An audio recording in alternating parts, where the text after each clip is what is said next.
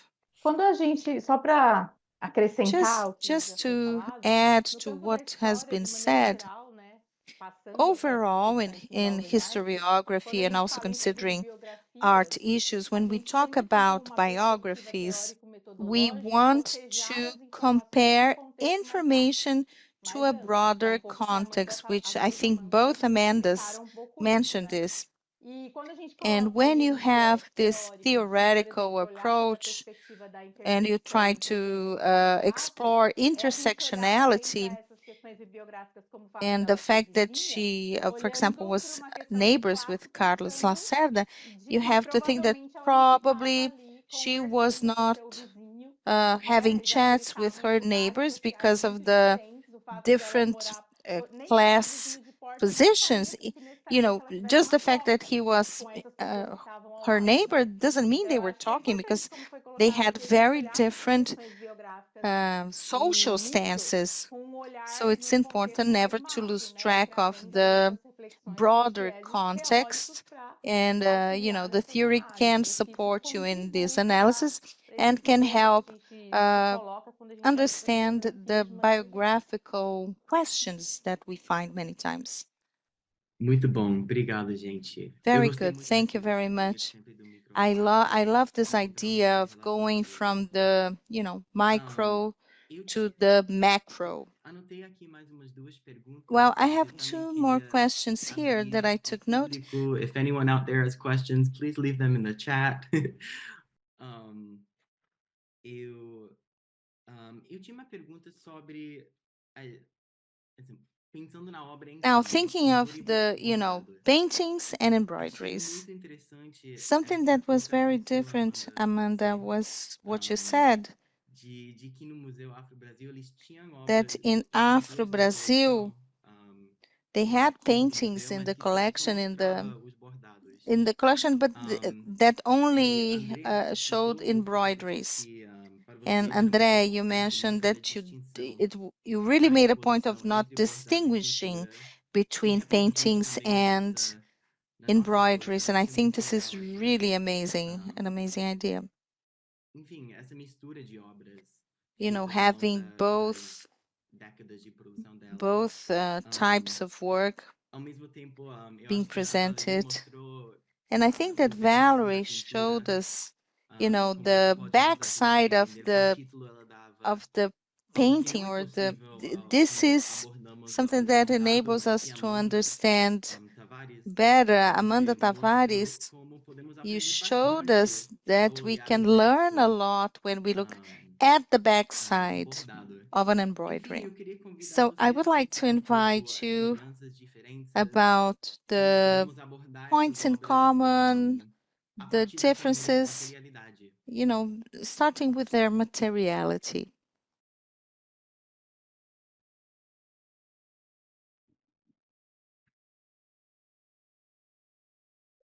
Queria só fazer comentário muito também a partir Just a comment also referring to né, the voltando work na shown discussão by anterior, Amanda, porque, mais uma vez, because né, once again, a única, the only fonte source we que a gente have, conhece, né, sobre a fala da Madalena a respeito do processo vem dessa you know, entrevista is that concedida à interview she Lélia gave Coelho to Frota. Lélia Coelho Mas, Frota. quando a Amanda But falou da when obra, Amanda não was sei porque talking isso about também the work, algumas pessoas já tinham me dito, e and eu penso sobre this is isso, something I had a heard gente não pode, before, a gente, nesse momento, eu acho que eu não afirmaria I wouldn't que say ela that largou a she, pintura you know, e se dedicou forgot unicamente ao bordado, painting né? E eu acho que a and leitura da Amanda, dedicated acho que herself é uma only to provocação também para a embroidery. gente pensar I think nesse that's important trânsito, to think of porque de fato esse this desenho, né, transition, the esse way she contorno da builds preta, o modo como ela images with the constrói, black né? Isso contour. significa que talvez Maybe ela tenha trabalhado isso antes ou concomitante. Então é maybe uma she was afirmação que, working on né, tá lá that na Lélia, ela at the teve same disposição time para or tinta, before então ela largou, tem uma questão da with precificação Lélia. também, I né, que think ela that there's diz, she tentou, mentions the enfim, fazer price uma of the pintura muito bem paint.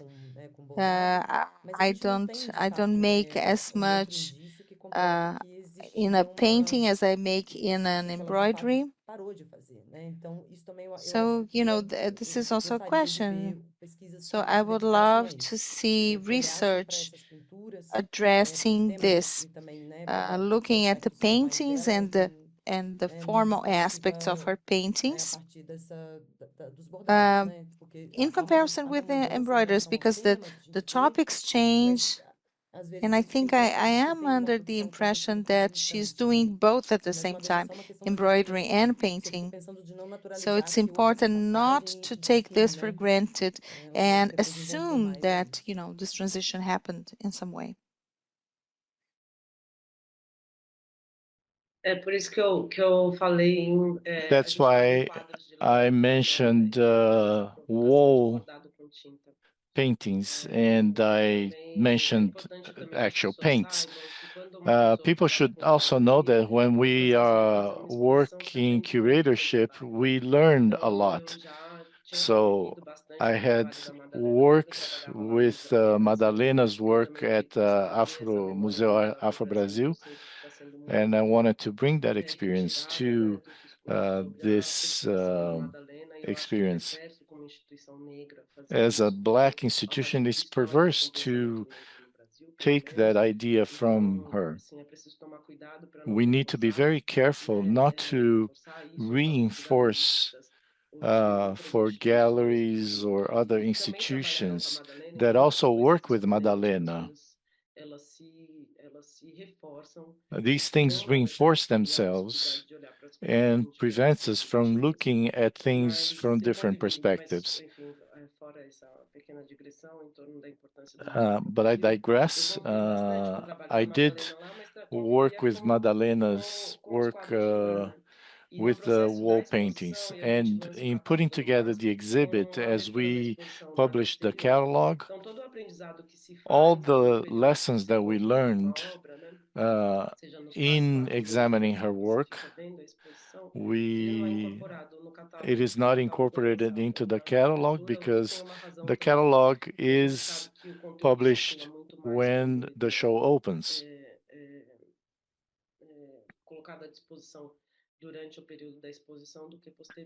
So the choice is based on some very important elements, but we lose some.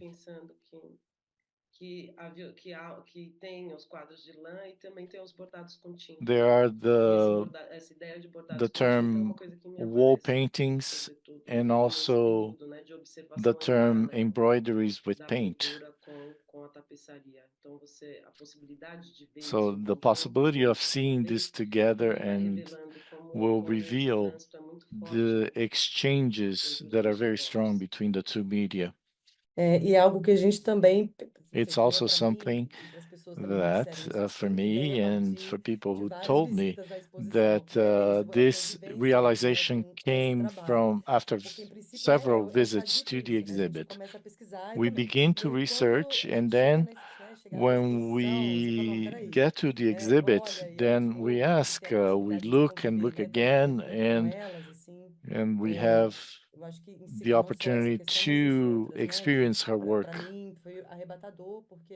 This was very powerful for me. Before the show opens, we send a proposal.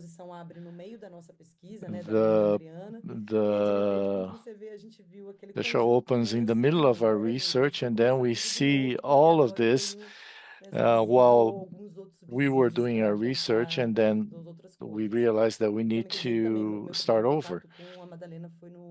My first contact with Madalena's work was at Museu Afro. Totalmente, é isso que eu mencionei, né? Ficou à Totally, as I disposição mentioned, desde a fundação até o Emanuel tem Madalena Emmanuel Santos Rembold antes, bem antes da has abertura Madalena Santos do Rainbow Museu Afro Brasil, que way acontece em before 2004. Inclusive, boa Museu Afro parte hoje Brasil das pessoas que conheceram Madalena Santos began, Rembold são pessoas was que estavam founded. no circuito dele. O próprio These were Edmar, people in his circle, Pinto Costa e o Rafael Edmar Mindo Moraes, Costa and são Rafael pessoas que Moraes, conviveram com are o people Emanuel e muito who provavelmente knew conheceram a obra da Emmanuel Madalena porque and o Emanuel, probably através da coleção got to Dianos, que know tinha sido da Madalena's work coleção do through Emanuel Emmanuel. também. Não é o caso, por exemplo, da It's Vilma, not que the daí case era uma of relação com a Vilma. pesquisa dela com It's a Lélia, related que foi to fundadora her dela. Então, a research fundamentação, on a Lélia. pesquisa que ela tem, que é muito The consistente, research assim, which she muito has, which importante is também very no significant contexto and brasileiro, important for the tem essa Brazilian outra context, genealogia, has digamos, this né? other Com a Vilma, genealogy, so to irmã da speak. Lélia.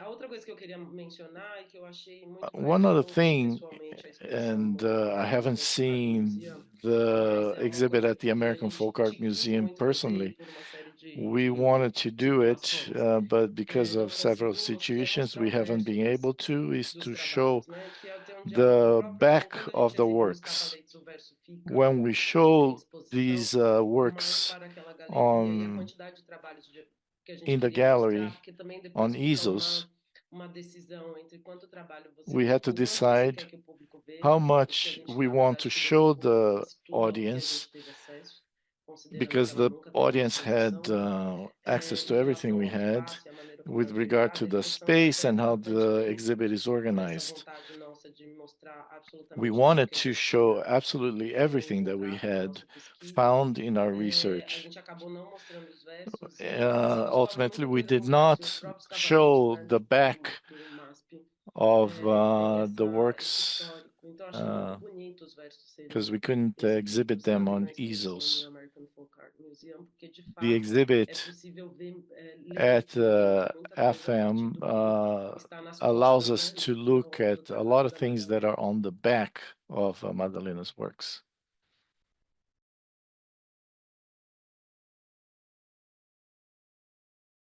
Andrea ou Mariana, do you have a comment? Vocês têm comentários sobre essa questão? Eu acho que eu só tenho um comentário. I have a comment that Amanda reminded us. In our research, we looked at the works where they were. I visited collectors to understand what was happening. I did a lot of technical, so to speak, visits sent by the museum to look at the works, to see at their condition, and talk to the collectors to try to understand how those works reached them. So we had a lot of paintings to show. And in the final process, we were just before we opened the show, we decided to edit the body of work because of a question of dignity. Because when we put together an exhibit, we understand that the exhibit is not does not necessarily have to show the entirety of an artist's work. We need to have the works have a dialogue with the other works paintings and side by side. So the final look, editing and deciding what we would include in the exhibit was very important in this final stage before we opened the show. E afinal, muita gente também, And eu acho finally, que I isso é uma think coisa a que lot of mencionou a people, Amanda Tavares falou muito Dylan bem, mentioned and muitas Amanda pessoas Tavares knows começaram a very well. aparecer, e essa é a importância de uma instituição como o MASP, que não acontece com o Museu Afro-Brasil. Embora eu tenha dito que o Museu Lots of Afro-Brasil people exibiu began consistentemente to as obras show up da artista em todo in o período contrast da to sua Museu existência, Afro-Americano. não é que as pessoas It's, apareciam, it's mandavam not that people mensagens showed e up and procuravam sent a instituição para messages, dizer eu tenho uma Madalena look Santos Rainbow, for que foi the uma institution visibilidade to que o say, MASP I conseguiu have a durante Madalena 2008, Santos que fez Rainbow. com que muitos outros With the trabalhos exhibit at fossem MASPI, a lot of conhecidos, other por parte daquela works exposição muita gente. appeared. E com a visibilidade que o MASP tem, de And due aparecer em to jornal MASP's e tudo isso, visibilities in mesmo the por media, mesmo so em many matérias other works complicadas como essas que eu mostrei aqui, appeared, acabou became gerando available. produto muito And fundamental, na verdade, que é conhecer mais the final trabalho do show artista, né?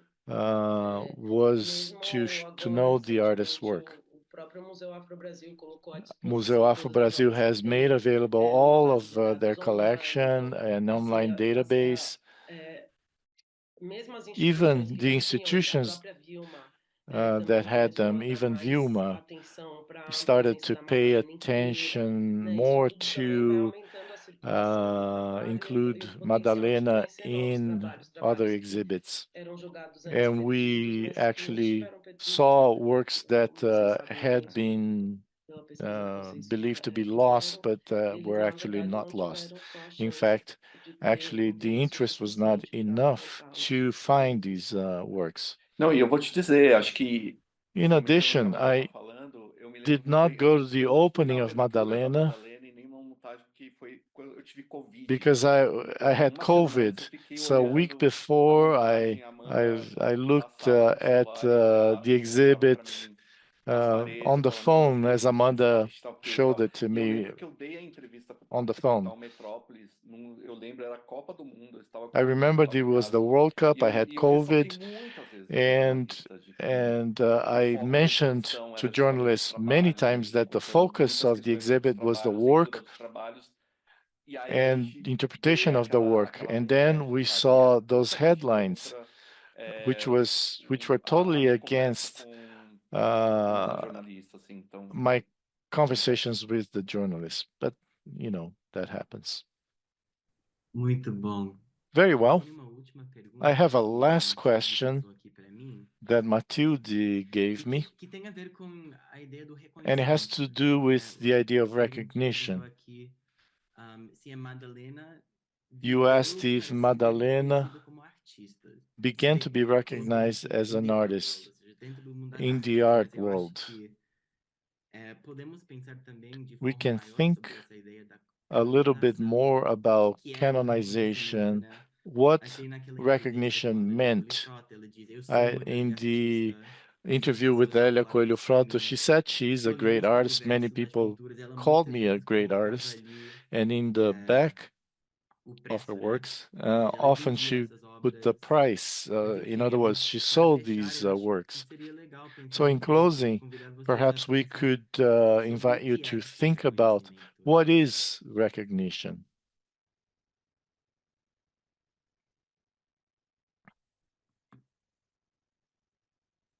E também eu acho que temos pouco Also, tempo. we don't have a whole lot of Deixa eu time. também aqui que poderíamos responder essa pergunta talvez Perhaps de we uma could forma mais respond to breve, the né? question very briefly.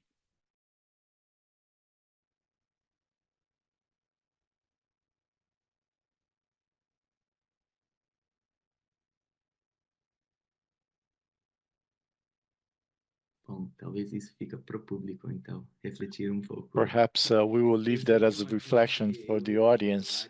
We have many conversado conversations about what being recognized means. Perhaps we can, it'd be nice to let that floating. Eu não quero deixar flutuando, não. Eu acho No, que I don't want to leave it floating. gostaria de ouvir de vocês, na verdade, né, I'd já like que to eu hear from my colleagues, acho que é but I importante think it's entender important justamente to a provocação que understand você fez, this que é question. a Madalena, ela mesma which is Madalena herself, recognize herself as an artist, and this is fundamental. And that's the recognition that I advocate for. The recognition of peers perhaps also existed. We know that the pricing and who bought the pieces, and then we can go into layers of recognition as part of a collection. And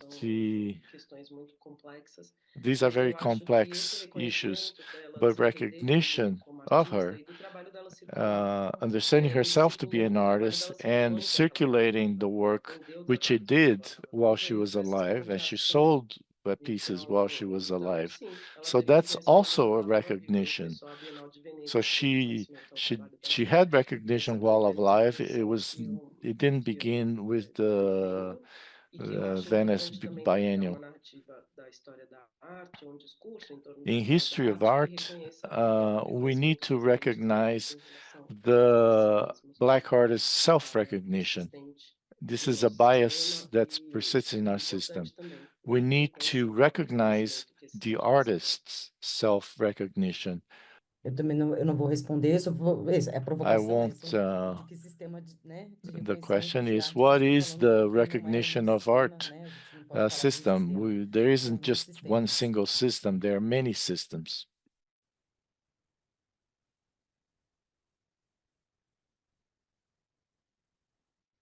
I think we have to wrap up. If anyone wants to add anything to this excellent point of Amanda, I just want to make sure that we have a little bit of a break before we start the afternoon session.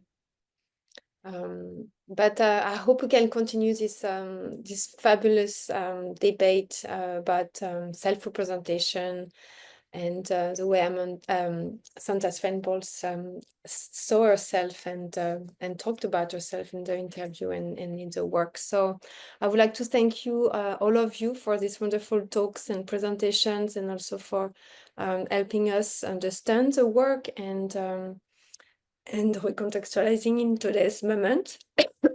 Sorry.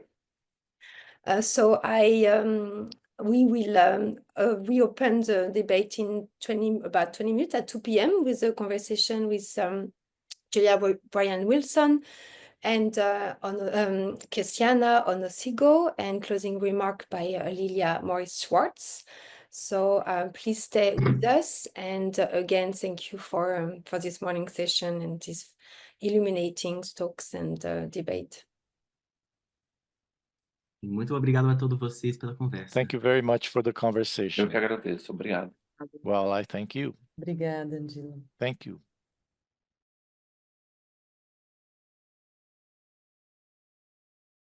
Hello again, and welcome back to I Can See It All Even With My Eyes Closed, a virtual seminar on the life and art of Madalena Santos Swainbolt. So thank you for joining us for this afternoon's program. We'll begin the afternoon with a conversation between Julia Bryan Wilson and Kesiana Onasigo, following closing remarks by Lilia Morris Schwartz.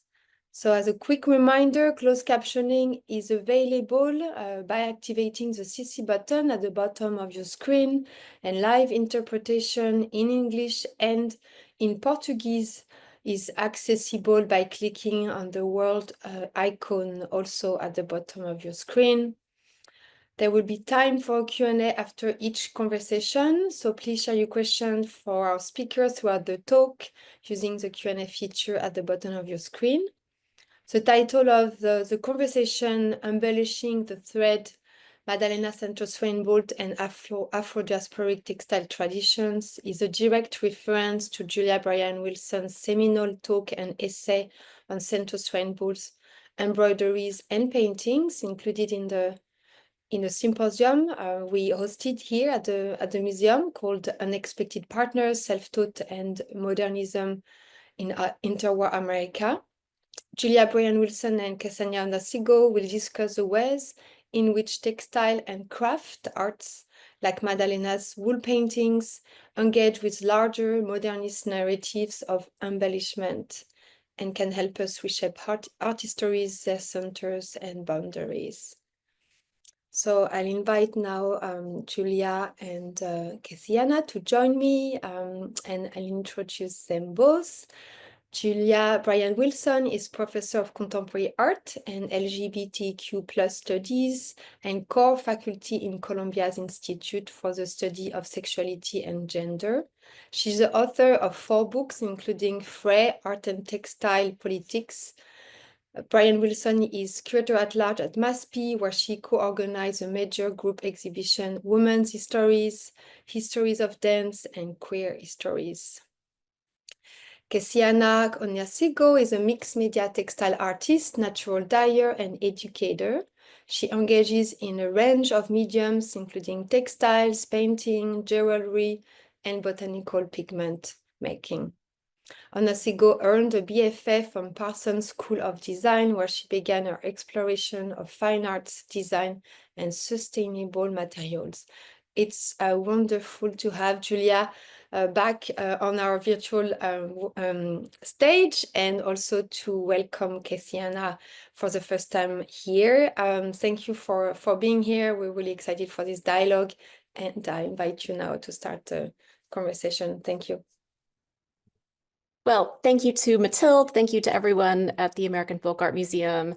Thank you to all the participants from the earlier panel, Botarji, to everyone who is joining us in Portuguese. And thank you to Kathiana for agreeing to have this productive conversation about questions of textile traditions and the role of textiles in contemporary art and making. If we could go to I'm going to start by just providing a very quick framing for the conversation. Then I'll hand things over to Kathiana, who will present her practice, and then we'll have a conversation. And actually, one thing I want to do, if we could go to the next slide, I want to, I'm going to drop the publication, if this is okay with you, Mathilde, the PDF for the publication in the chat so that people can look at that. Because just to begin, saying where I first encountered Madalena Santos Reinbold's work, it was at the Museu Afro-Brazil, as Amanda Carneiro was saying. That museum has consistently had Santos Reinbold's work on display. I was immediately attracted to it. It is incredibly dynamic, vivid, evocative, obviously someone grappling with deep issues about form and substance in thread form. And there was also a piece by Madalena Santos Reinbold on view at the MASPI restaurant. And of course, artists who are marginalized often serve as decor in spaces that are not, I mean, that's not an exhibition space. A restaurant is not an exhibition space. And there's no longer a piece by her in the restaurant since it's been renovated, I will say that. But it reminds me very strongly, it reminds me of a very seminal essay by the art critic John Yao, where he talks about a very important Wilfredo Lamb piece, The Jungle, that was on view at MoMA in the passageway towards the coat room in a hallway. So literally these marginalized spaces where art by Afro-descendant peoples often ends up being on view. So there was the Madalena at the restaurant of MASPI, and then I was invited, but then Andre Mesquita and Amanda Carneiro inaugurated this very serious research project that culminated in her first solo show at MASPI, where I work as a curator at large. They invited me to contribute to one of the essays, which I was thrilled to do, to dig in more to this fascinating artist whose work I had seen, but I was really eager to research. And I was especially interested in the period in which she turned to thread. So we just heard a lot about her more fluid relationship between paintings and textiles, but I was especially interested in how she's activating long histories and traditions of women, and especially Black women, working with thread. And I place her in conversation with artists such as the quilter, Rosie Lee Tompkins, who was really one of the foremost practitioners of the quilt form. And one of the conversations that just happened in the previous panel was thinking about lineages or trajectories of influence. And, you know, it's not only that someone like Madalena was exposed to abstract art because of her domestic employment and seeing abstract painters like Portinari, Tarsila in the houses where she worked. But also let's remember that abstract art in general is inspired by the patterns of domestic functional objects like tiles, ceramics, and textiles. So there really is no sense in making a history of abstract art if you don't start with often like very female gendered material culture, which is where abstraction really did first emerge, you know, in things like quilts, blankets, or ceramics. So I had the opportunity then to expand and revise the essay that I wrote for the catalog. I presented it at the symposium about self-taught art and American modernism. And then, like I said, I put in the chat that revision that is now available in PDF form. And I changed the title a little bit because in the Brazilian context, the phrase arte popular is a major rubric for understanding art made by people who are not kind of credentialed by usual artistic lineages.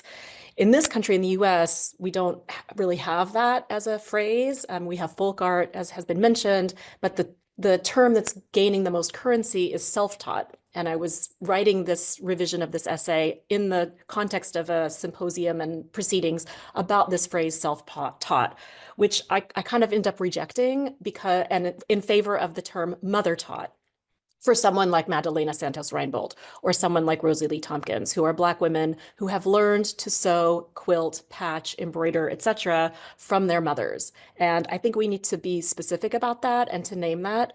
To say that they're self-taught is to erase a very important matrilineal pedagogical line where these traditions are handed down through the women in the family.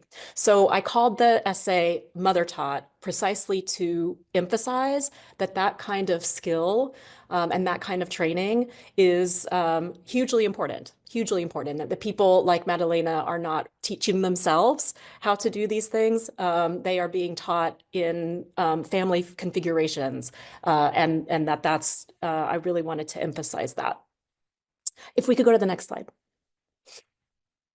I also was interested in thinking about how Santos Reinbold's work with embroidery and with thread has resonances with other Black female makers, both in Brazil and in the US, including Faith Ringgold, who not only was proudly mother-taught, but actually made work in collaboration with her mother, whose name was Willie Posey. She was an important seamstress and fashion designer in Harlem. So making outfits for the kind of well-dressed women of Harlem. And in Faith Ringgold's story quilts, you can see a very keen attention paid to fashion. So Ringgold really lavishing attention on the outfits of her characters. So the knee socks, the ties, the ribbons around the dresses, all of this is signifying very strongly about the care and the care taken to dress oneself in Black culture. The contemporary artist, Rosanna Paulino, another very significant figure in terms of the incorporation of embroidery, who uses a photo transfer of relatives of hers, often putting those photographs in embroidery hoops and then embellishing them with Black thread. Often the embroidery goes on top of their mouths or their eyes or their throats or their brains. So really potent sites of like speaking, of witnessing, of seeing, of cogitating. And as with Madalena, but also quite differently from Madalena, the stitches here are a kind of very dense thicket. And I think it's extraordinary when you go see, and I hope everyone here has a chance to go see the work in person if they're in New York, how incredibly sophisticated the use of spaces in the case of Madalena Santos Reinbold, where every available surface has been covered with a stitch. And the sense that she is just kind of bursting with creativity and wanting to create these other worlds, these worlds of memory, of imagination, thinking back to a childhood in Bahia that is surrounded by cows and plants.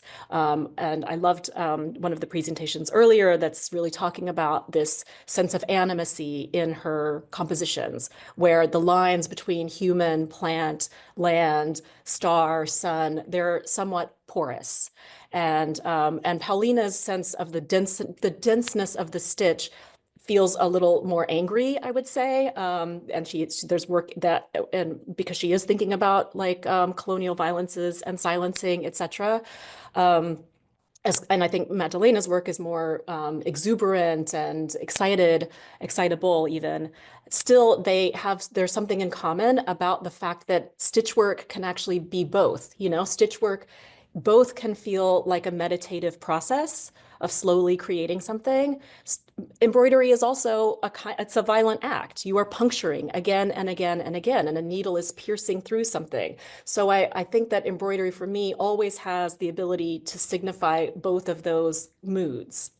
So if we could go to the next slide, please. Just to show two more examples of mother-taught artists who who are from working in an Afro-Brazilian context, but also beyond that.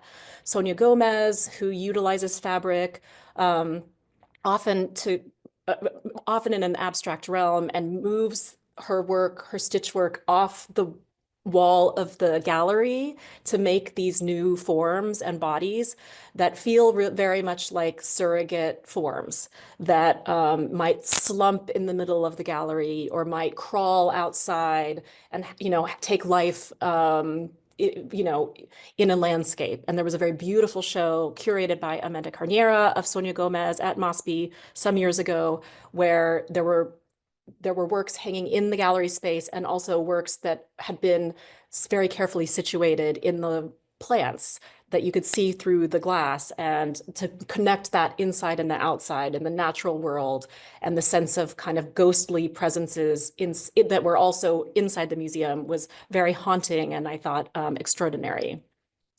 Pasita Abad, who was originally from the Philippines, again, someone who learned to sew from her mother and then had to work as a seamstress when she immigrated to the US, who, like Madalena, is using embroidery to kind of trouble our sense of the division between abstraction and representation. Like that's just not, those divisions that are very modernist and Eurocentric just don't really work in a lot of this art that is more concerned with surface, you know, with like the decorative and with this term embellishing. And I just want to conclude and kind of hand things over to Cassiana by lingering on this word embellishing, because for me, I was starting to do etymological work around the idea that to embellish a story or to embroider a narrative, these are very closely related in American English, which is the sense that you're adding something extra. You're not exactly lying if you're embroidering the truth, you know, or you're embellishing a story, but you're fabulating a little. And Saidiya Hartman's really important work, the Black feminist theorist, who's my colleague at Columbia, has written importantly about critical fabulation as a tool for filling in gaps in the historical record.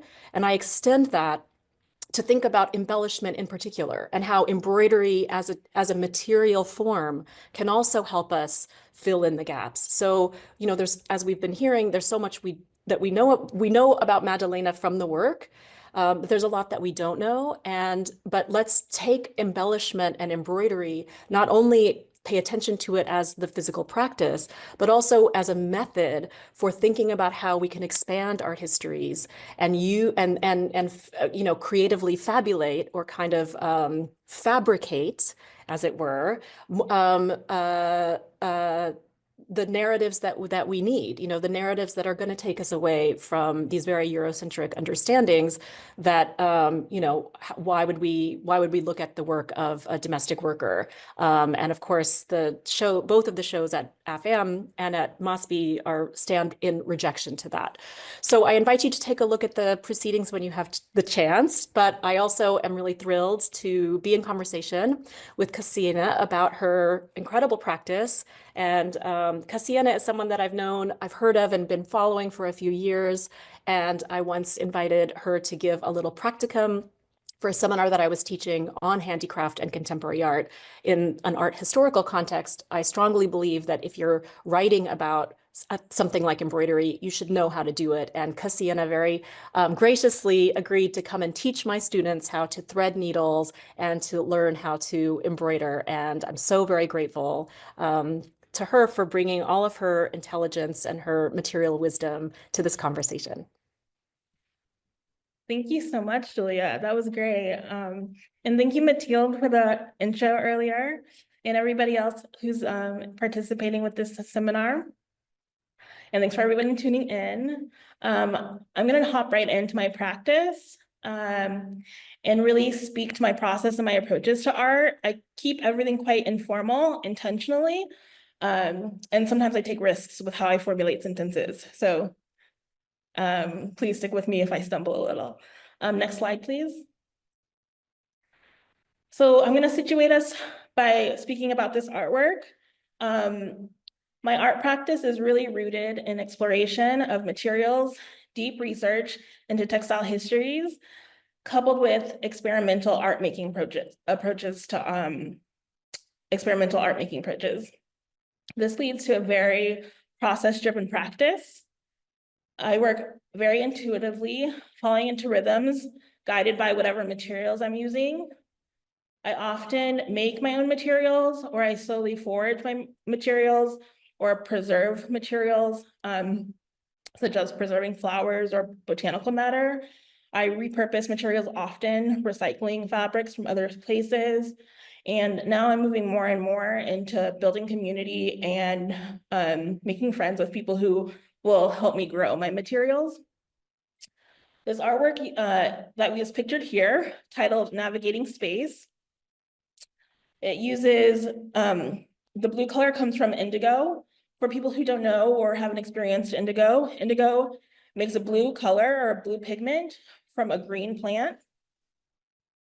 It has a very storied history, which I'll dive into a little bit later, but the process of working with it is extremely slow. And since my process is really slow when I'm creating these materials, that becomes a part of the work as well. The way I work too is I build up often in layers. And so these layers that are deeply repetitive, become a mindfulness and a spiritual practice in itself. In my work, I often question, what is a textile? How do we speak through textiles? How do we read textiles? And what stories do we tell through textiles?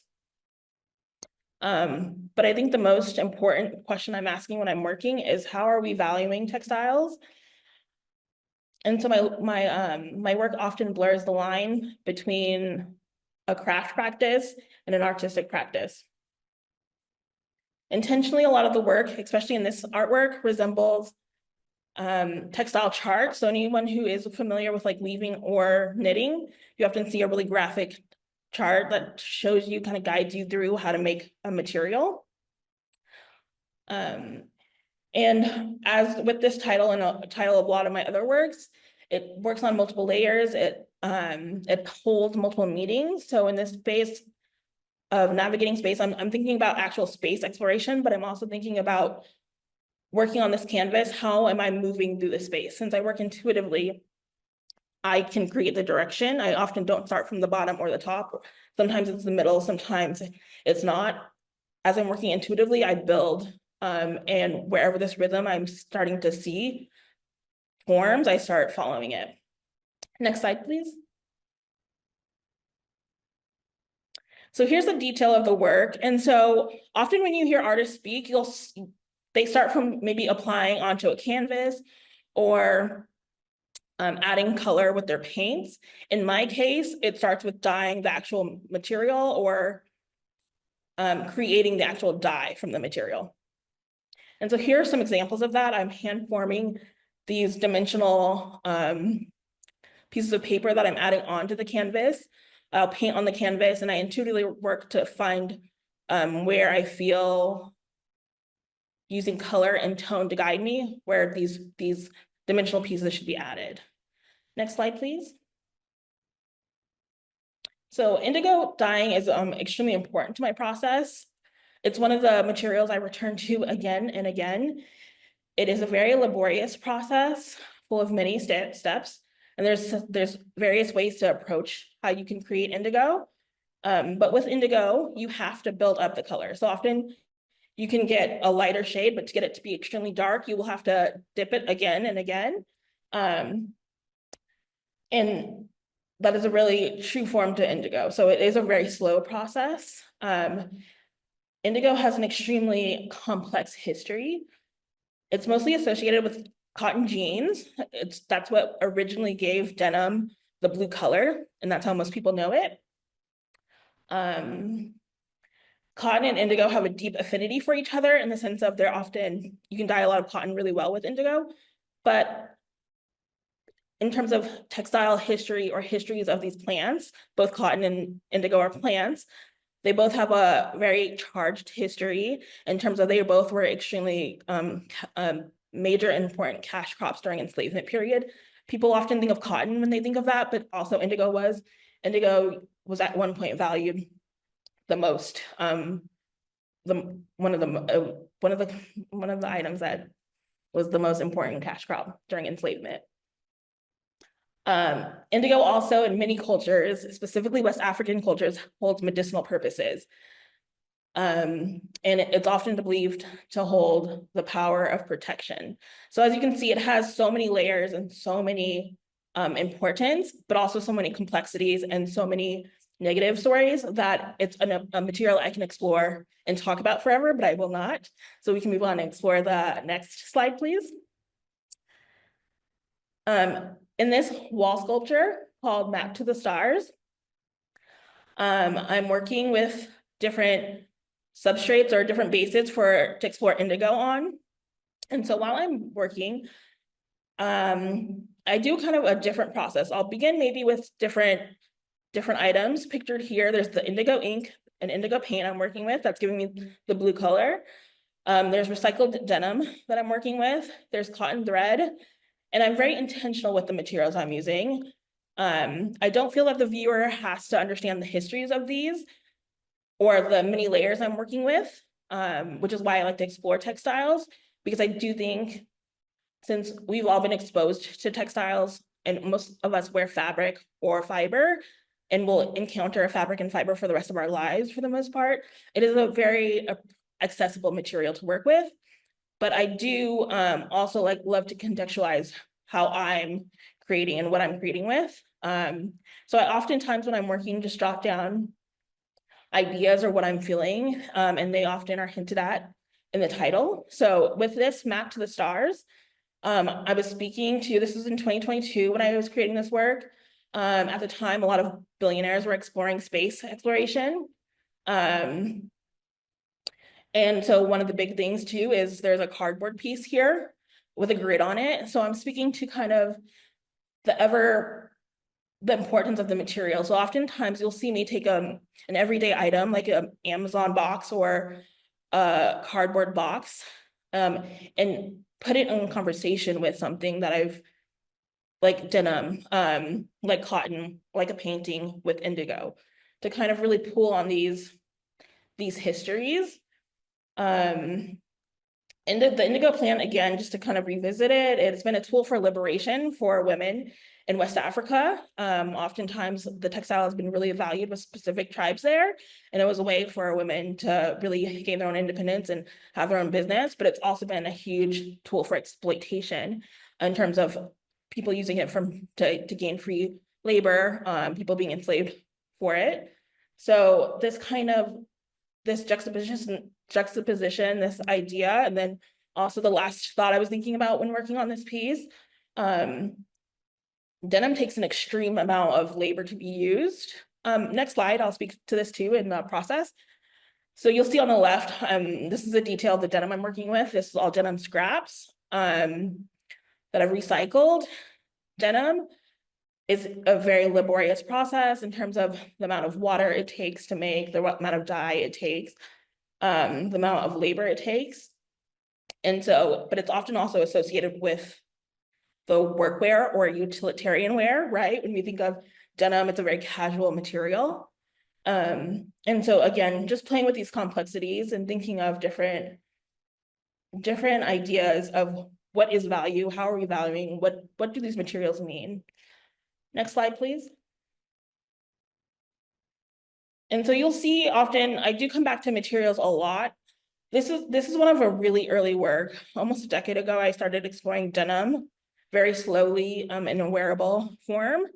Textiles also hold a lot of memory. And so all of this denim was used from family discarded materials that I've kept and upcycled. Each one I cut hand by hand. It was a very slow process, but similar to Madalena's work, she speaks to how you get to this point when you're working and there's so much repetition that you kind of tune out and you're guided by how you create these materials. And so that is often a technique that's employed. This repetition that I use, this kind of almost obsession with the material, it really does allow you to start being meditative, and something else is guiding us. It is a really spiritual process. Next slide, please.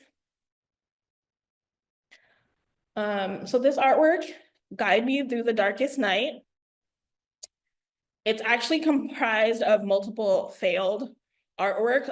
I do a lot of studies to really understand how I want to use these materials. So oftentimes, some of the studies, I end up being like, I hate this, I actually didn't. This didn't go where I wanted it to go. But a huge emphasis on my work is circularity. So I do not discard anything. I employ scraps a lot. And oftentimes with quilt making, patchworking, using scraps, it is associated with enslavement, but I do want to challenge this notion because this resourcefulness is actually pre-enslavement. It is pre-colonization, especially in a lot of African traditions, but I'll speak to West African traditions. Textiles is a highly valued object. It's used during rituals and ceremonies. You don't discard the material. You repair it, you keep it, you hold it, you restore it. So that is something that's very important in my work as well. And so this, I believe, is really an ancestral practice that has been passed down. Next slide, please. And so here I'm speaking to that kind of idea of mending and repairing. So in 2020, I began a series called the Survibrant series. It started during the pandemic, since we had a lot of stay-at-home orders, and the scale of my work became really small because I was just working in my tiny apartment in New York City. And I was really focused on these kind of really meditative artwork using ink pigments that I've made, handmade paper that I made, a very slow process. And again, really speaking to this idea of what does survival mean in an artistic practice?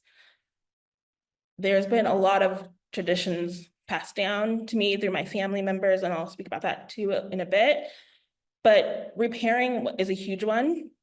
Mending, and so in this artwork you see, I'm mending on paper.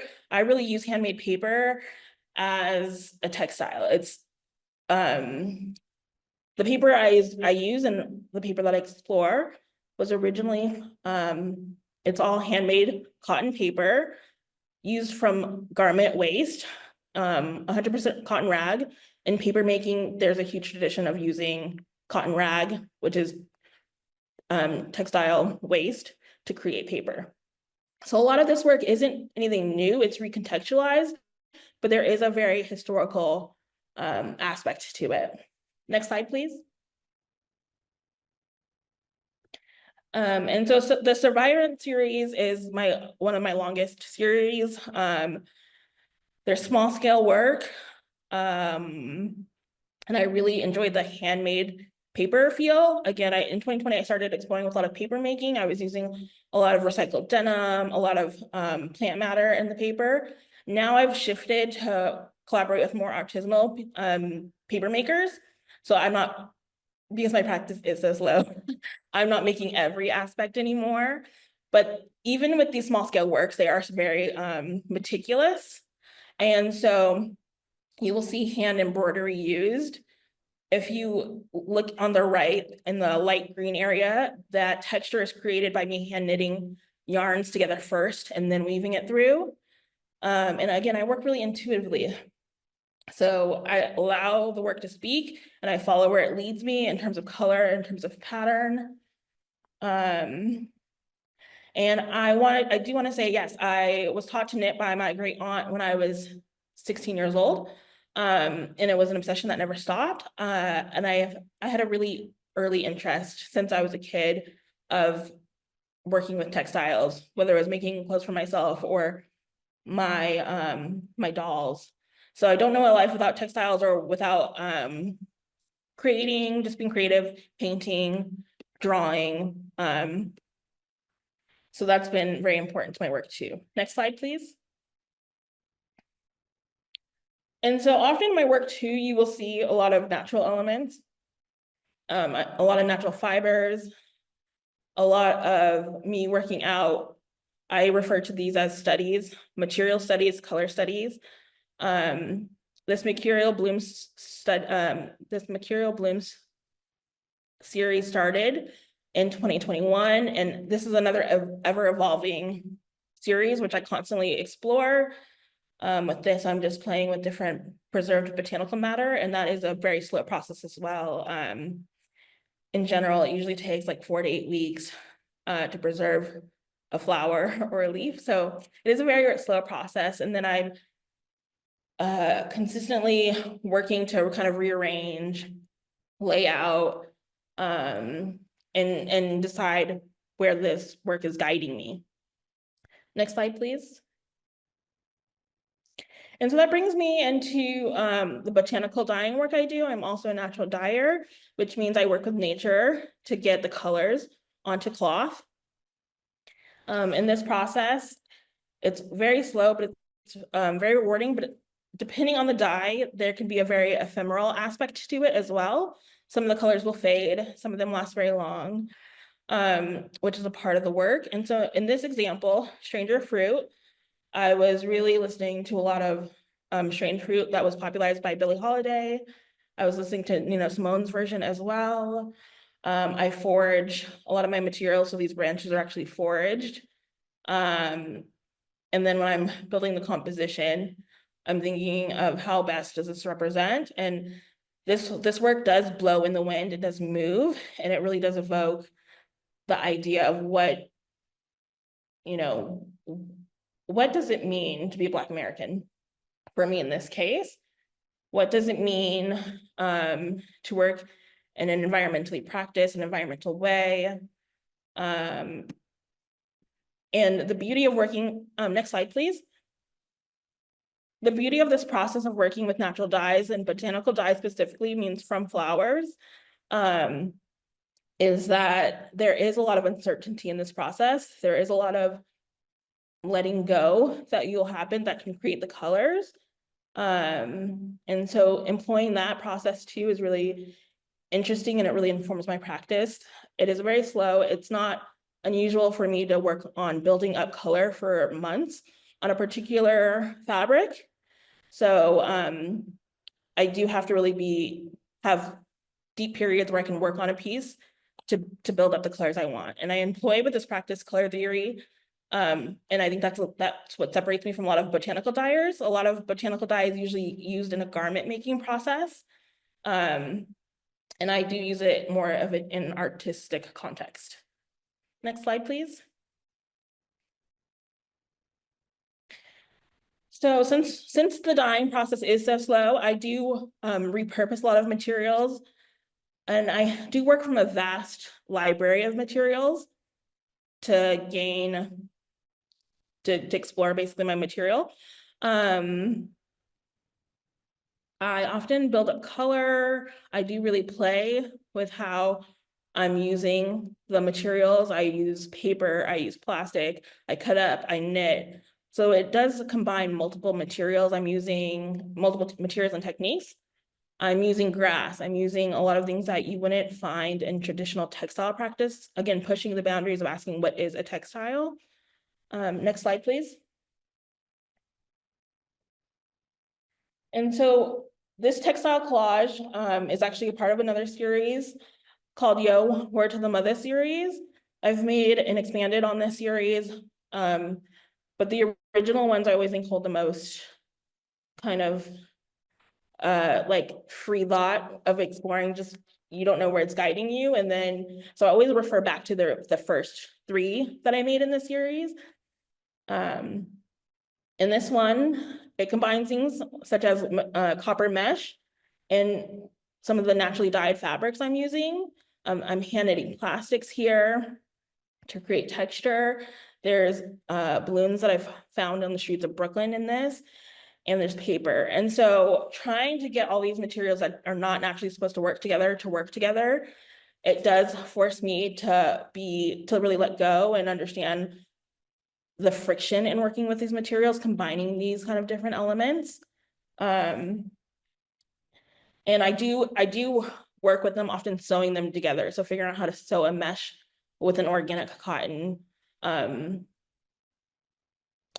letting it guide me again as a material study and color study of how to bring all these elements together. Next slide, please. And so this is, again, the other 2 of the original series I did, using natural dye ink. The way I've titled these, again, I really try to use the titles to kind of detail to hint at what I'm thinking of when I'm creating this work. Usually they're conversations with ancestors or questions or mantras even. So it guides me. So unity is often, again, indigo is really a really storied material throughout the African diaspora. So it's very important when I'm talking about these materials, how am I using them? What am I thinking about while making this work? Next slide, please. And so the most immediate, meaning the quickest artwork for me to make, which still is a very time-consuming process, is this work on paper. I often do make the inks sometimes in the study. In these studies, there will be traditional like gouache used. But they're just very intuitive works. Each one is different. Next slide, please. And so as I develop, I do play with dimension. I do play with trying to like extend off the page, off this cotton back. And so I explored paper, and just like Madalena, exploring her works, she originally started on fabric when she was making her textile work, and eventually found burlap and started consistently working on burlap. That was me with this paper. I tried different paper techniques, and eventually I found the right 100% cotton rag paper to use. And I've consistently been using that for the rest of the series. But I do use it in different ways to explore scale, to explore the tactile nature of the different materials I'm working with, how to build layers within the work. Next slide, please.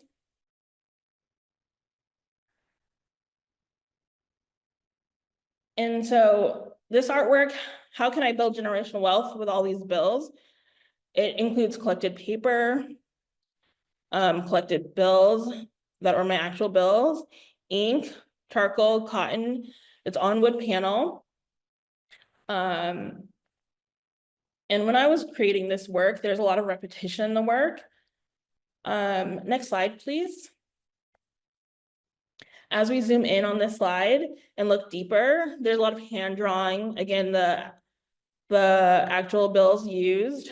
There's actual images of weaving charts used in this material. There's embroidery techniques used in this material to create these patterns, these repetitions, collaging all these different ideas together, these different materials together. And so going back to the title, when I'm asking how can I build generational wealth with all these bills, I would like to bring it to someone who I was deeply thinking about when making this work, which was Sojourner Truth, who's an abolitionist and a huge historical figure, a woman activist. She intentionally, when being photographed, was always pictured in these commissioned portraits that she commissioned called Cartavistes. She intentionally was always pictured with a textile, whether it be her holding yarn, knitting, or a shawl she made. She speaks to textiles not as something only aesthetic, but also something deeply spiritual. But she intentionally made sure she was photographed with these materials because she knew that textiles was an important tool for Black women to free themselves. And so she intentionally made sure she was photographed this way. She also freed herself through textiles as an enslaved person prior. And I bring up Sojourner because she was actually enslaved in New York, in the state of New York. And a lot of people often associate enslavement with just the South. But as a New York artist, a person who's based in New York State, it's important to remember the power of agencies. Sojourner Truth is a huge symbolism of understanding, seeing a future, and knowing the depths of your humanity, even when society and the world denies it. She intentionally chose to be pictured with those textiles because it is a tool of empowerment, especially for Black women, to be able to free themselves. And so constantly when I'm asking, how can I build generational wealth with all these bills, it is very important to me to return to textiles and a textile practice. Next slide, please. And so as I wind down, I want to situate ourselves back into this idea of layering. There's a lot of layers to our stories as people who work with textiles. Usually people start presentations with personal details. I'm going to end with some personal details. It's important that in my work, I really pull from lived experience a lot. There's an emphasis on my work, I think, in anti-elitist sentiment. I think the strongest art really does speak from the truth. And it doesn't have to be attached to a particular academic language or an institution, which is why I prefer to speak very informally. Accessibility is important, and I think that's why textiles can be such a powerful tool for others to access what is art. It's also that there's such a deep textile tradition within Black and Afro diasporic practices.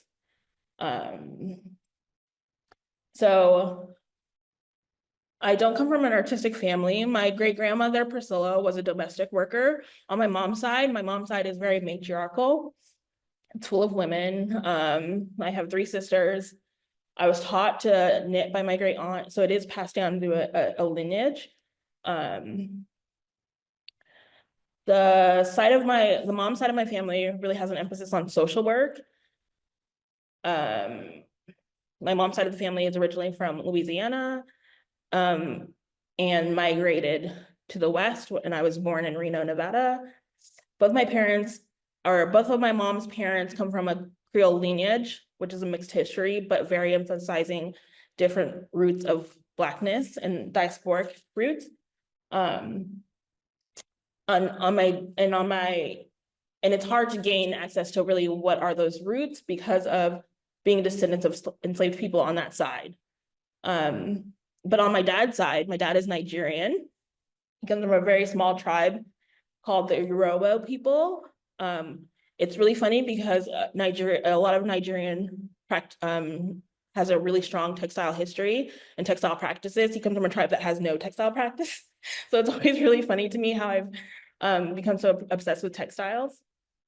I was not raised with the Nigerian culture a lot, but it is very important for me to share, especially with our history, is that our histories don't start in enslavement. There's a lot that predates enslavement of our traditional practices. There's a lot that predate colonization.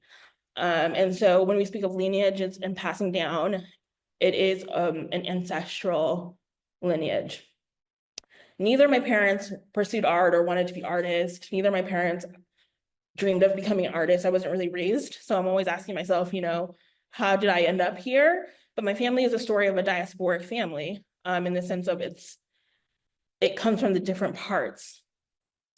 And so I also want to always, take out diasporic being only associated with a slave trade. It is also, it extends beyond that.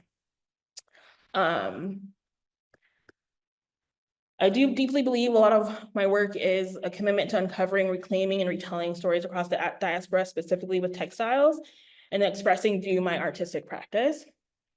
And so once I heard about Madalena Santos Rainbolt's work and was exposed to it, I found so many different similarities. The dedication she has to her medium, there's a deep repetition I see in her work.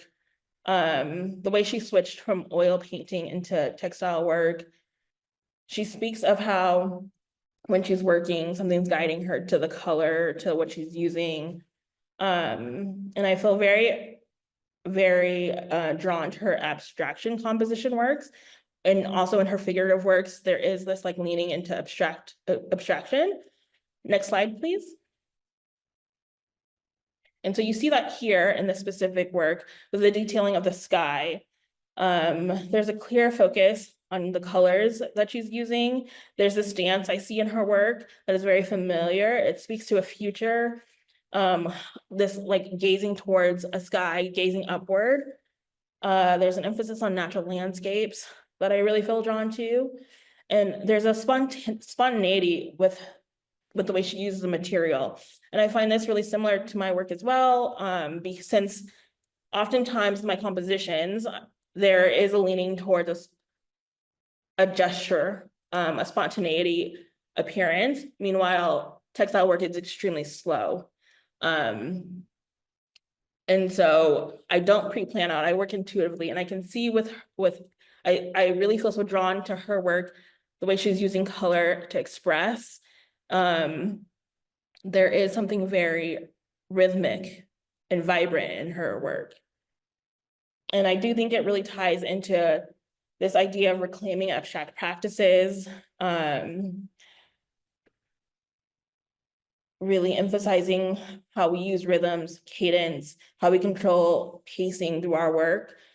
You hear this and you can tie this to different stories in our literature, in our music, such as jazz. And I want to admit my work does really focus on a heavy emphasis with Black American work and West African textiles, but there are so many voices within the Afro-diasporic textile traditions. And so being exposed more in depth with Madalena Santos Rainbolt's work is really exciting. And understanding and looking through different nuances and understanding her the roots and visuals and perhaps what she was experiencing in Bahia has been really interesting, and thinking of how I consider textiles. I really encourage people to view this work in person if they're able to do so. The textile work really becomes so much deeper when you view it up close. This exhibition's up at AFAM until May 25th. So if you make it, I really encourage it.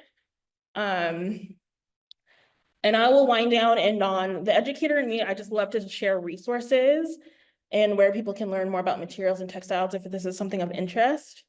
So I just want to briefly share a big thank you to Julia Bryan-Wilson.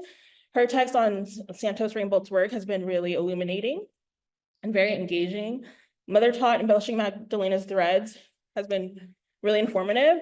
Another book that has been really informative from Julia is Frey, Art and Textile Politics, for people who are looking to learn more too about African-American and Afro-diasporic textile artwork. And someone, if you're like someone who's covered a lot of Faith Ringgold's work, who Julia mentioned earlier, is Dr. Lisa Farrington's work.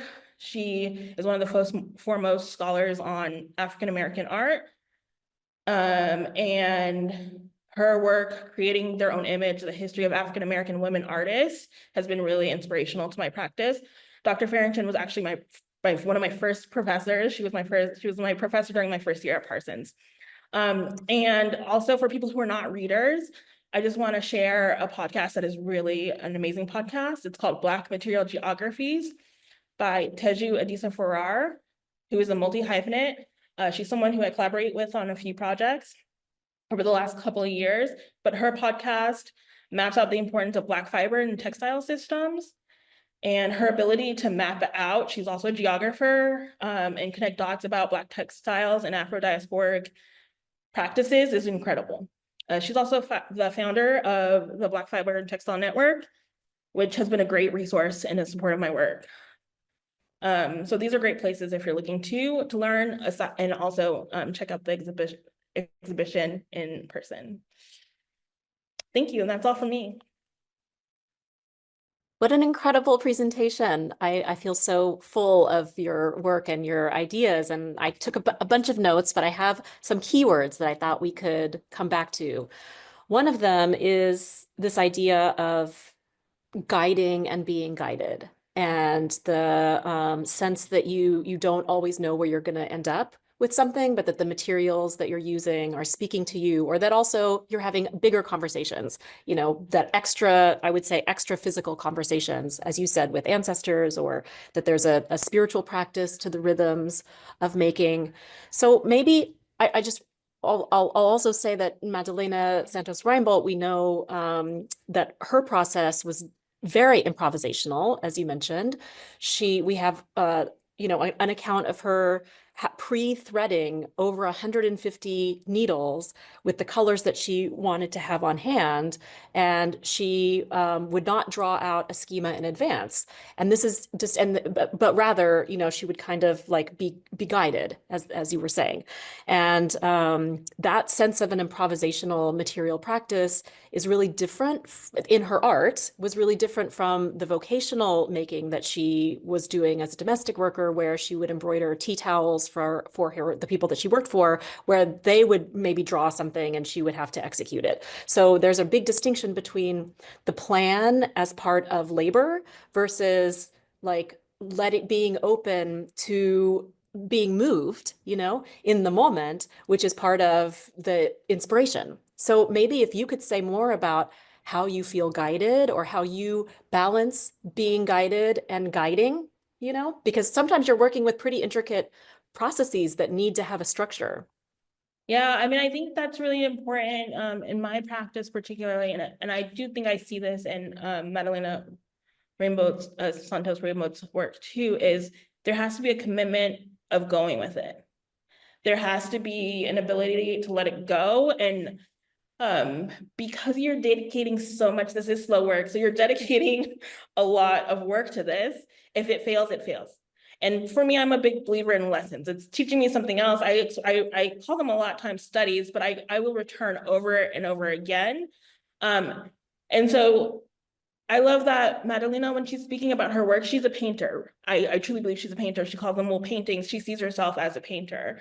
And this is a medium she's exploring. And that's not to de-emphasize textiles. In my preference, I prefer textiles over fiber artists. I think I'm a textile artist because I'm putting all these things together. And so I really value textiles, but I see her in terms of the way she pre-threaded her material. That's how she's mixing her color. That is how she's getting to her place. And it's really funny. So I actually hate mixing color. That's why I create, when I'm making my botanical inks, my botanical paints, I do create different shades. So I don't have to mix colors, or I do layer a lot. So I'll build color. But I don't love to mix colors. And so that's where I'm always like, I really emphasize the textile nature. I do employ color theory a lot. But I think being this like guided, you have to be willing to be in conversation with something. You have to say, this is working, this is not working. Oftentimes I have to walk away from the work. There are times where I really can't see, like when you're done, sometimes it's like, that was horrible. What am I making? And then 2 days later, I'm like, this is the best thing I've ever made in my life. So there is this, like, you really have to sit with the work. And because it is so slow, it can be, I think in my case, there is a friction of feeling like maybe I've wasted my time. But yeah, so that's, but right. The ancestors leading me somewhere, so. Right. I mean, maybe let's go, you just mentioned color, which I think is so important. It's obviously so important for you as someone who also is a dyer and thinking about the histories of these pigments from the natural world, and also in terms of history of trade and extraction, etc. And of course, I think that Santos Reinbold herself, really an incredible colorist who it's my understanding, and there's people in this room like including Dylan, who's fresh research and expertise, and Valerie, I really want to honor. But it's my understanding that dating can happen, a little bit of dating chronology can come into play in the oeuvre of Santos Reinbold, because she's using more natural fibers or less artificial dyes in the earlier works, and they are a little more muted. And then the later works there's often this like almost acid, hot, neon pinks. I mean, it's very flamboyant sometimes, like really this riot of color that really I don't think that's not so easily found in the natural world. So maybe tell us about, how color means to you, or you're not just thinking about like indigo as value, but it also means something. Right. And so it's also, so you'll see, I always say that indigo is like my black. It's my base. I use it. I can return to it over and over again when working. It's a joy to work with. So color wise, I always feel like in my palette, that is such a base. I return to it often. But in my natural dye practice, yes, there are limits. There is an ephemeral, you can get really intense yellows, but it will fade. It will not continue to be that color. And so that, depending on what I'm building, that's a part of the practice. I do employ a lot of synthetic materials in different contexts. But I think color is very important. Yeah, in telling these stories. But I also think like juxtaposing a synthetic color with a natural color means something in my work. Like if I'm intentionally doing that, I may be questioning what is valuable, or what does it mean to want a synthetic that is made. For people who don't know, synthetics often come from petroleum, or they're basically like a plastic base. They're not great for the environment. So usually it means something I'm questioning. Oftentimes too, I have a lot of artwork collages, textile collages that are questioning consumerism. And so that's where I often employ something like that, where I'm putting them together to kind of question that for myself. But yeah. That makes sense. Yeah. I mean, I think in the case of Madalena, it's so striking how she's understanding the color theory that she's proposing and that she's working with, and to imagine her surrounded by all of these threaded needles and just, intuitively having a conversation maybe with God or with the thread itself or with as she's making these scenes come alive, not only the scenes of memory, but also scenes of fantasy. And her work really does come alive. It's so hard to express, like seeing it in person, through her color choice. So even some of the like landscapes, like the skies, like she was really a brilliant colorist in terms of how she's employing this. And again, I feel like sometimes it really does lead to like it feels so spontaneous, but we know through the work, there's nothing really spontaneous about threading and going over something, so long. So it is really this strange balance of like being so planned, but then going wherever it will guide you. And the way she employs color, I think is, really, Totally. really speaks to that. Well, seeing you in the process, with your buckets and with your fibers, it made me think about not just handiwork as a process of the hand, but handiwork really as a process of the body, and how like a whole body practice that sometimes there can also be toil. There's fulfillment, there's great fulfillment, but one of the anecdotes we have about Madalena and the transition or the move between painting and textiles is that she was washing her hands so much that paint became, it was like hurting her hands. And this puts me in mind of another Brazilian artist who turned to textiles, which is Leah Nilsson, who was a gay man who was HIV positive and had to, and moved to the needle and the thread because it was less toxic to his kind of inflamed skin than was paint. So I just want to hear you talk about, bodily toll, bodily labor, how, where, it's a lot of, especially very exacting embroidery, it really hurts, it can hurt. Yeah, I think art making, especially in certain practices such as embroidery on a large scale, but it's, in my case, the dyeing, it is a very laborious but also physical process, moving between these huge dye pots. Moving these dye pots are not light, depending on the scale I'm working with. Sometimes I have smaller versions, but that's also why I think so far where I'm at with my practice, I haven't scaled. Oftentimes I am working on a smaller scale because of this physical labor, especially too, even sewing. if you do it for a long time, it becomes a very physical process. You're at a machine, even if you're not hand sewing, for very long periods, and it does take a toll on your body.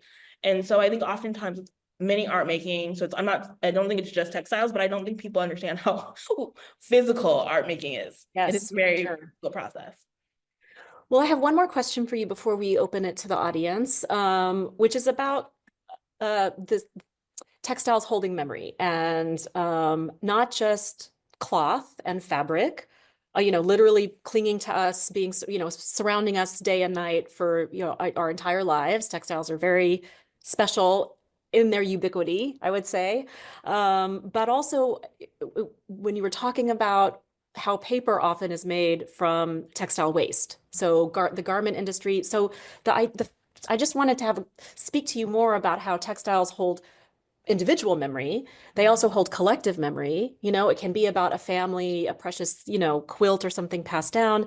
They also hold, they kind of hold social memory. They definitely hold social memory. They hold the memory of, ecocide and the incredible burden that the textile industry is placing on the planet's resources. They're redolent of all these things that really span public, private, individual, political, they're just all there's so much there.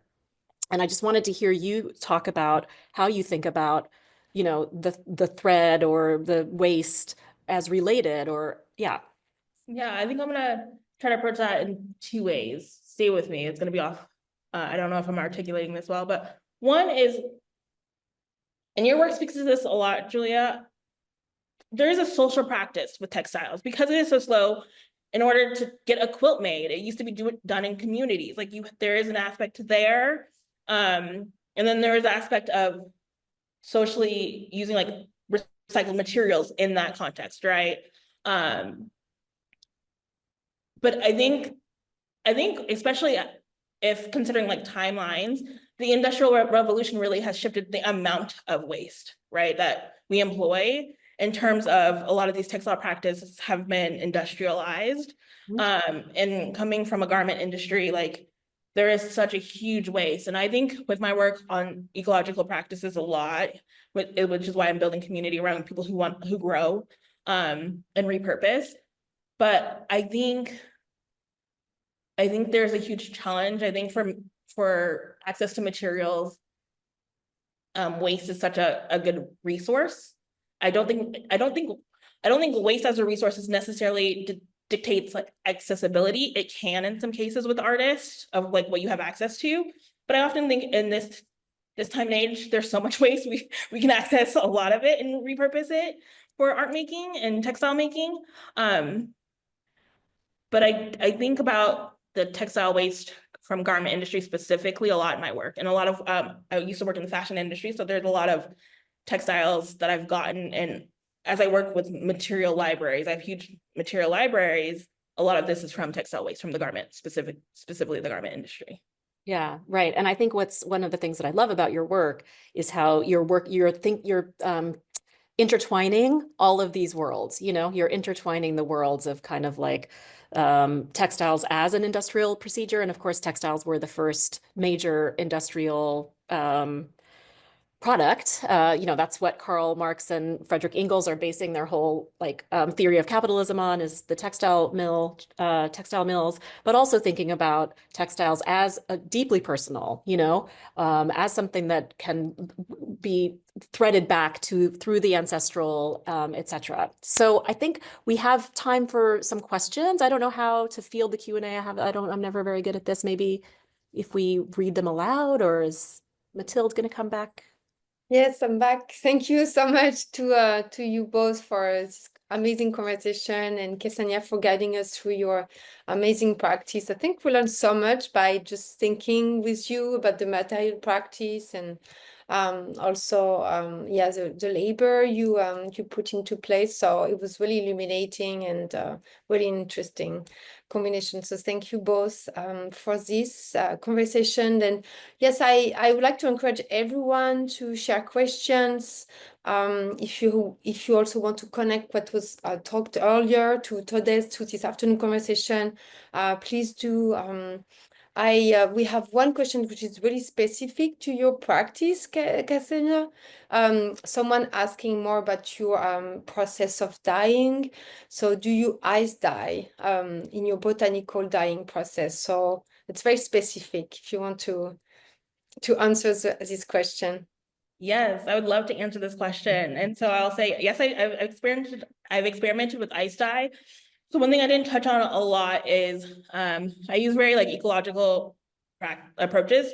So even with the way I conserve water, sometimes I'll use rainwater, sometimes I'll use snow, and a lot of the ice dyeing I do comes from snow. So it is a very seasonal practice as well. Since I'm based in New York, it only snows usually during the winter. I mean, it's touch and go sometimes. But I also want to situate, ice dyeing is a very popular, trendy kind of dye in the natural dye space right now. But it actually is nothing new. It comes from a tie-dye practice. And tie-dye originally is an indigenous practice. So I do want to, we can end on too, like as a textile artist, oftentimes there's these ups and downs where you're hearing knowledge of like something that's a little bit maybe more trendier. Natural dyeing was also really popular in the 70s. But you can tie this back to indigenous cultures most of the time, and these indigenous cultures use what is accessible to them. And this ties back to Madalena Santos Rainbold's work too. You use what's accessible to you in your environment. And so I just like to share that with, and when people talk about ice dye or specifically to like different botanical techniques, while it feels new and it feels very trendy, a lot of this ties back to different indigenous cultures. But I do, yes, ice dye. Thank you. Yes, I don't see any more questions, but if anyone, we're going to share more. You've been sharing some titles of books, and also podcasts have been informing your practice and your theories about your practice. So that would be great if you can share those in the chat when we move to the next panel. And then I think we're going to continue thinking about materials as carrier of histories and memories, and also the connection between fabulation and the work of Madalena Santos Rainbold. But before we move to Lilia Morris-Schwartz, I would love Julia maybe to talk a little bit more about this concept of embellishment as a methodology, because I think it's going to great transition to Lilia, who's going also to guide us through the work through this kind of methodology. So I'd love to hear you, Julia, about. Yes, so yeah, I mean, the idea that so we're embellishing art histories in a way when we look at someone like Madalena Santos Rainbold, because we have only these quite compromised archives. You know, we have the incredibly racist and classist reports from the letters from Elizabeth Bishop about her the worker who was Madalena Santos Rainbold. I mean, those, you know, as Amanda Carneiro was saying, like such a violent account of that's so unbelievably primitivizing, talking about her as a savage, etc.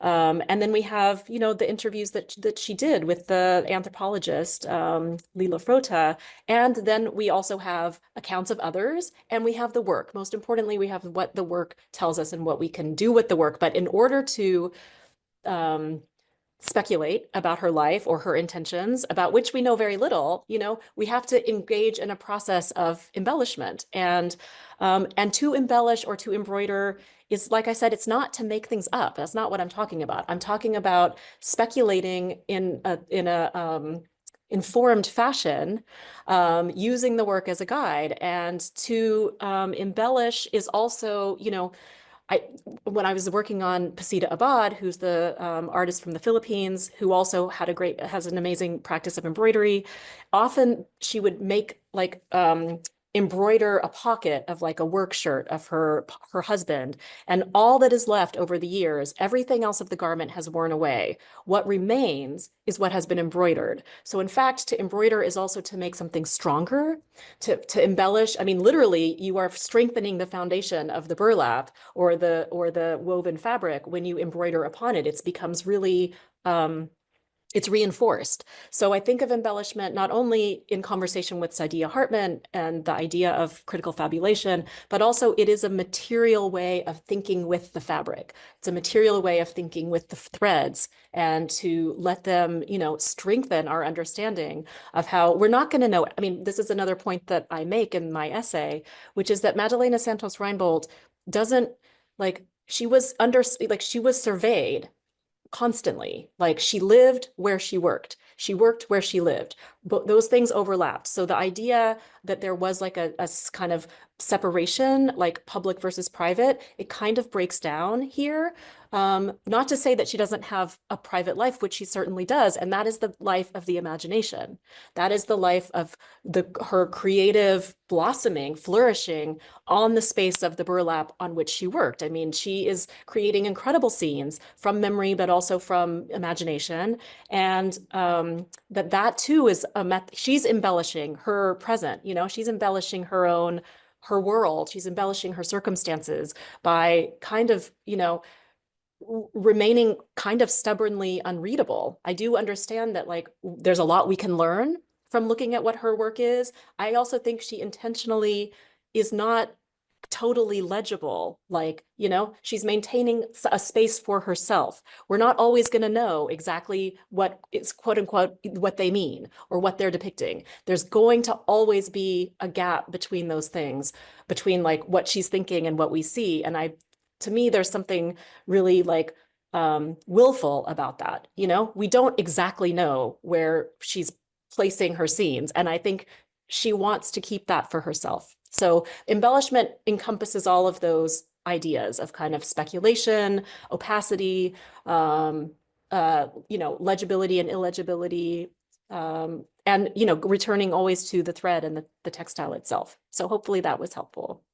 It was, thank you so much.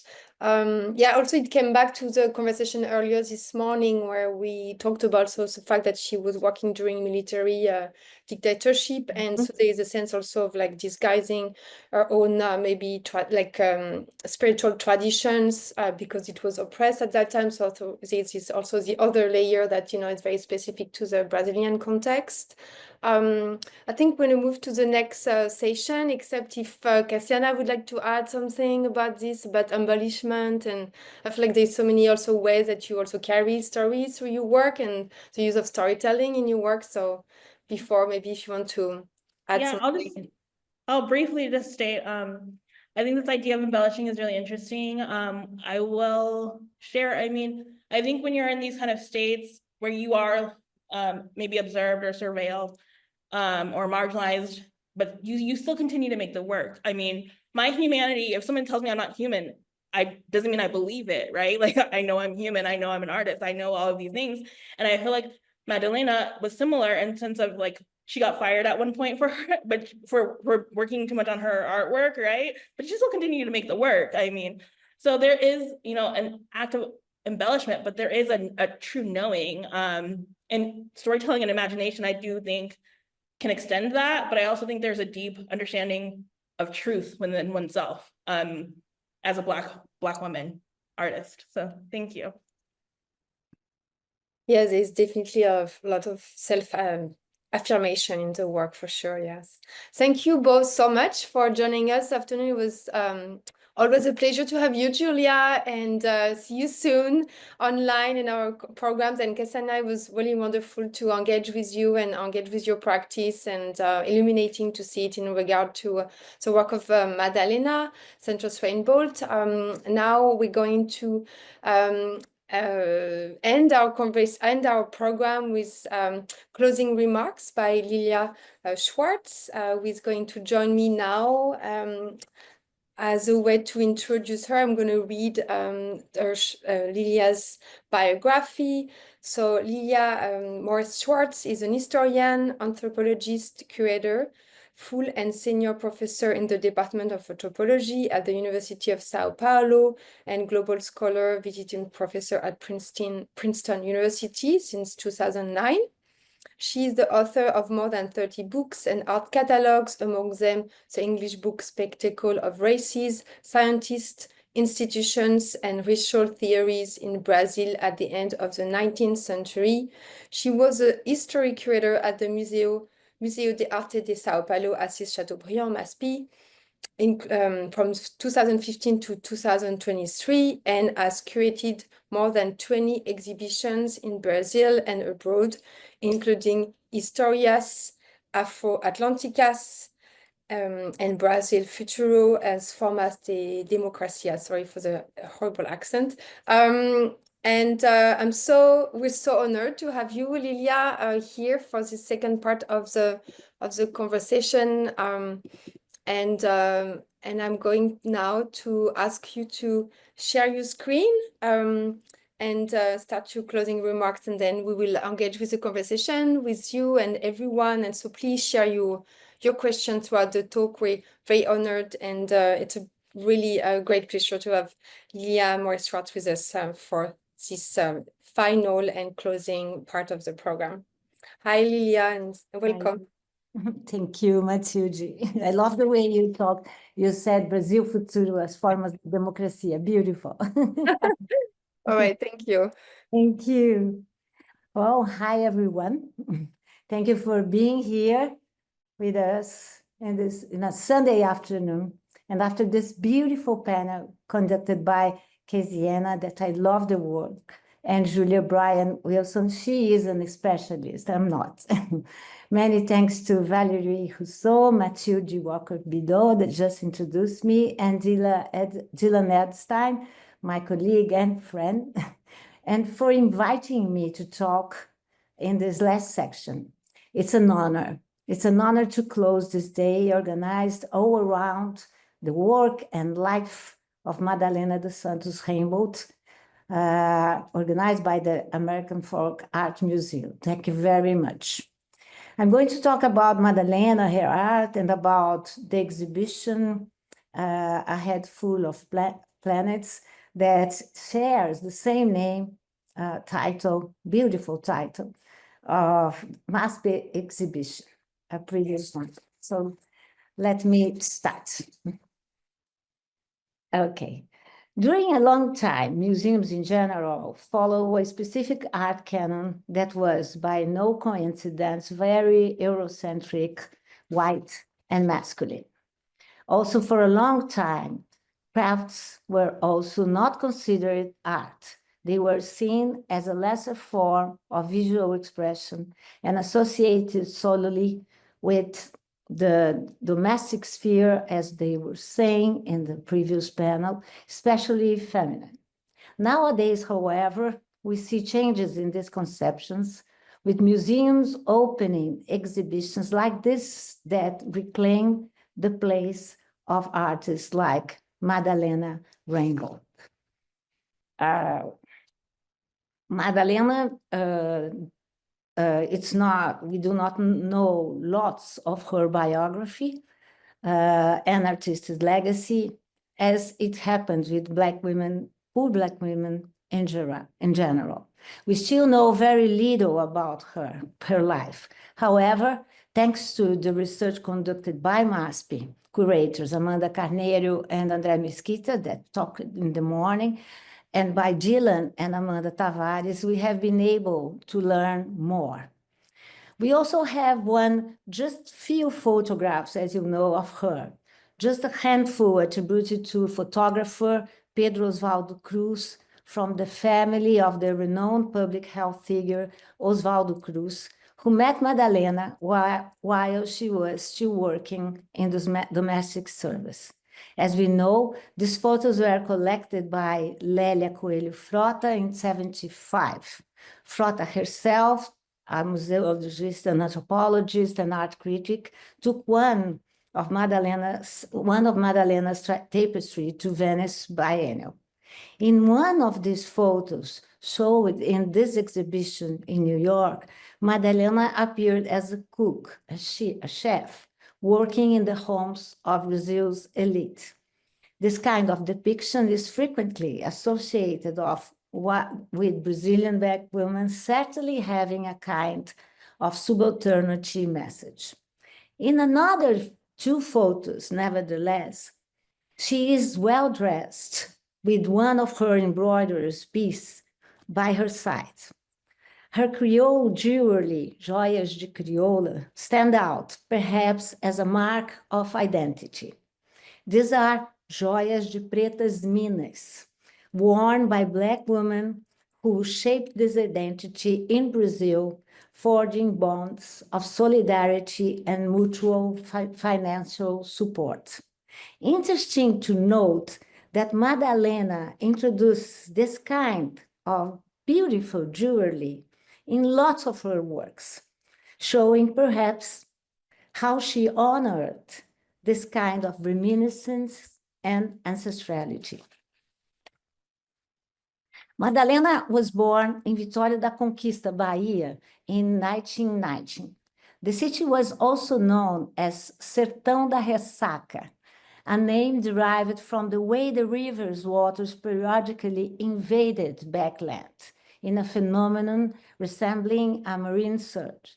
It's no coincidence that land and sea were recurring themes in her work: the sea, the river, the birds.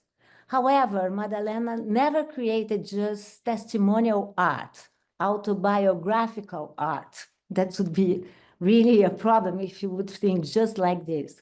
She invented and enchanted the environment she brought to life. Lakes, farms, ducks, fish, animals he knew or invented. The city where Madalena spent her childhood was built around precious metals, especially gold, in the 18th century. Vitória da Conquista experienced a period of prosperity after the exhaustion of the gold mines in Rio das Contas and Gerais. Its founder was João Gonçalves da Costa, called a Preto Forro, a formerly enslaved man who brought with him other Black people, whether freed, emancipated, or still enslaved. The village became colored by its African inhabitants, and it seems no coincidence that many of Madalena's paintings or embroiderings depict people like herself and her family, poor and coming from African descent. The settlement, however, was established through the genocide of the indigenous Imboré and Pataxó people, a conflict that extended into the 19th century, eventually leading to the extermination of another group, the Mongoyo group. Maybe that is why Madalena introduced indigenous people in some of her paintings, sometimes with very scary expressions. In the 18th century, the village consisted of just a handful of houses and a church, much like the ones Madalena would later depict in her work. At that time, the region was covered in dense forests with rich flora and fauna. Nevertheless, the landscape changed with the arrival of cattle herds. The settlement became grazing land for the livestock brought by tropeiros, cattle herders, from Minas Gerais, who rarely stay long, quickly moving toward the coast. According to Madalena's biography, she grew up on a small farm with her family, where she had her first contact with embroidery, weaving, ceramics, and paintings as a child. Her parents were small-scale farmers who grew cotton, corn, rice, and beans, while also raising cattle, pigs, chickens, and horses. Her mother, Ana Maria de Souza Pereira, was an artisan and cook, spinning cotton, making clay pots and dishes, crafting laces, and producing butter. After the gold rush ended, those who remained in the area turned to this kind of near subsistence economy. Madalena never received formal education. It's said she never learned to read and write, despite she signed her own name in some of her works and introduce dates in some paintings. But at home, she learned the art of embroidery, a distinctly feminine form of communication and sustenance, a different language of writing. Indeed, embroidery has long been associated with domesticity. Girls in Brazil and all over were traditionally taught to sew and embroider as part of their upbringing. Official images from Brazil, like this one created by Almeida Jr., another one by Pedro Bruno called Pátria, Homeland, showed first how come that in Brazil, persons coming from the elite imagine themselves as white, that in a Black country. Second, how there was, as you know, a gender division, and this kind of activity was considered like subordinated. In this work, men are working or are in the war, and women stay inside house. Among the elite, it was a mark of femininity, while for Black workers, among the elites, it was a mark of femininity, while for Black domestic workers, it was a skill used to make blankets, shoes, and coats, and arts. Clothing for children's, clothing for the employees. The name of the children's were known and recorded. The women who craft for them often remain anonymous. Following a demographic pattern common among Black and poor Brazilian women, many of whom came from families of freed people, Madalena left home in her early 20s and moved to the city in search of opportunities. First, she relocated to Salvador, then Rio de Janeiro, then São Paulo. She worked exclusively as doméstica, a term in Brazil that stems from domesticate, referring to a professional that notably was the last in the country to be legally recognized and granted rights. Continuing her pursuit of better living conditions, Madalena soon moved back to Rio de Janeiro. In 1949, she arrived in Petrópolis, where she worked at the Samambaia farm. The residence, as we know, of the architect Lota de Macedo Soares and her partner, the American writer Elizabeth Bishop. The property dates back to the early 18th century, when Petrópolis was first settled, as an homage from the son, Emperor Pedro II, to the father, Pedro I. That was the real reason why the city received this name, Petrópolis.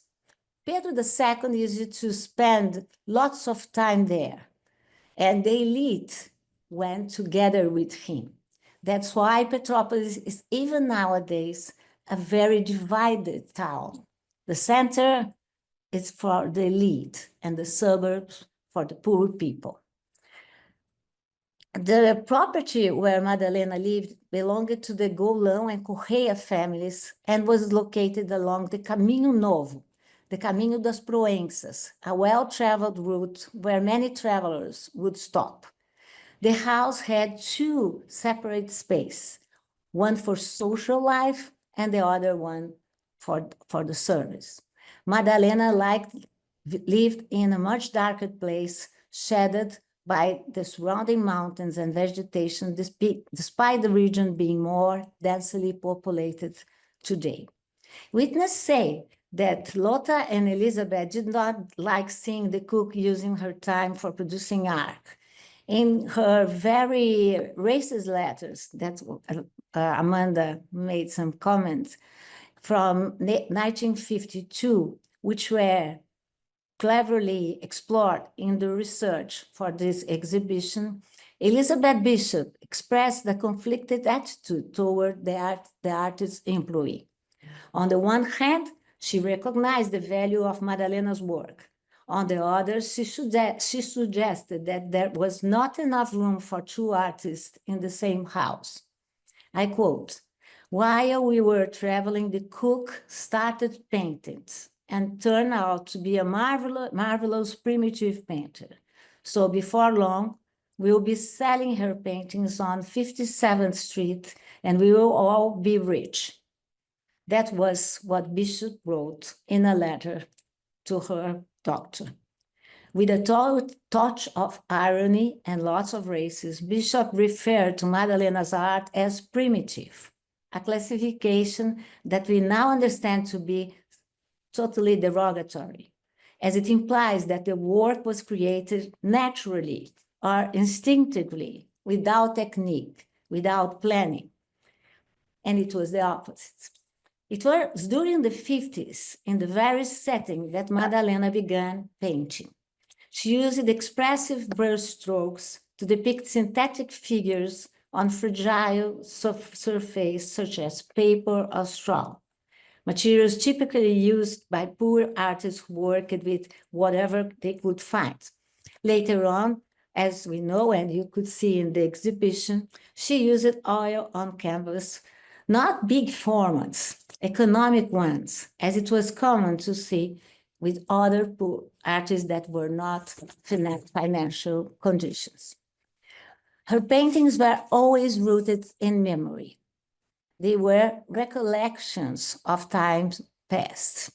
Madalena painted animals, vegetation, local daily life, parties, always infusing them with imagination.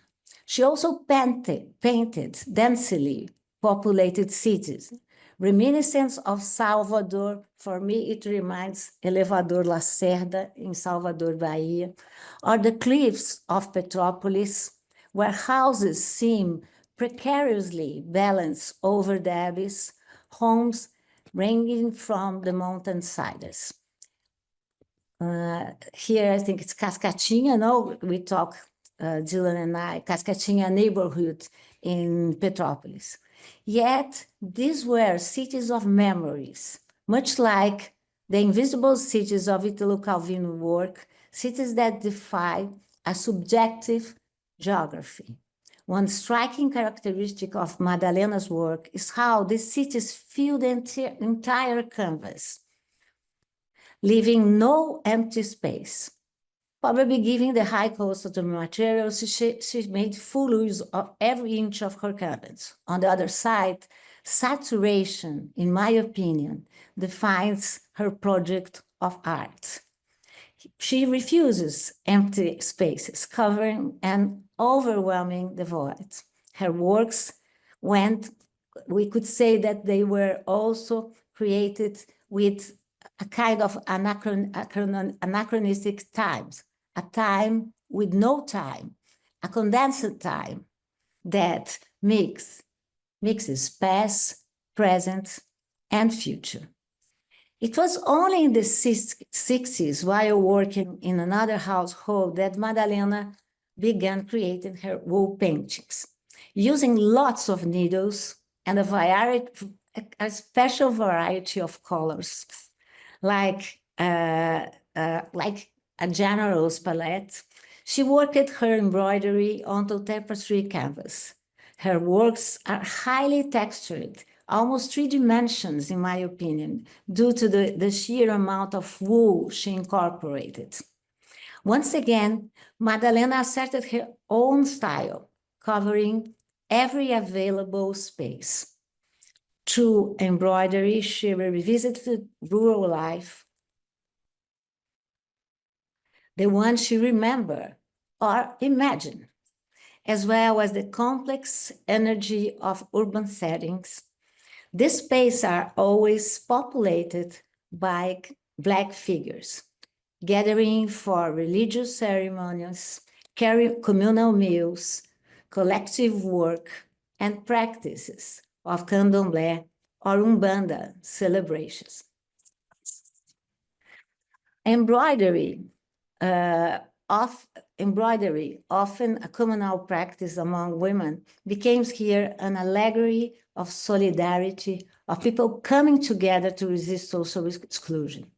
Yet, as I mentioned before, Madalena's work is not mere observation or testimony. It's shaped by memory and reimagined. Her art allows us to fabulate her story using the methodology outlined by Saidiya Hartman. In this sense, Madalena's narrative is not just personal, it's collective. In Hartman's work, historical research blends with a sort of fiction to give life to those who have been silenced or only partially remembered. Similarly, we can fabulate Madalena's journey. Her story is there in the people she painted, but also in herself, reflected in her art and in others.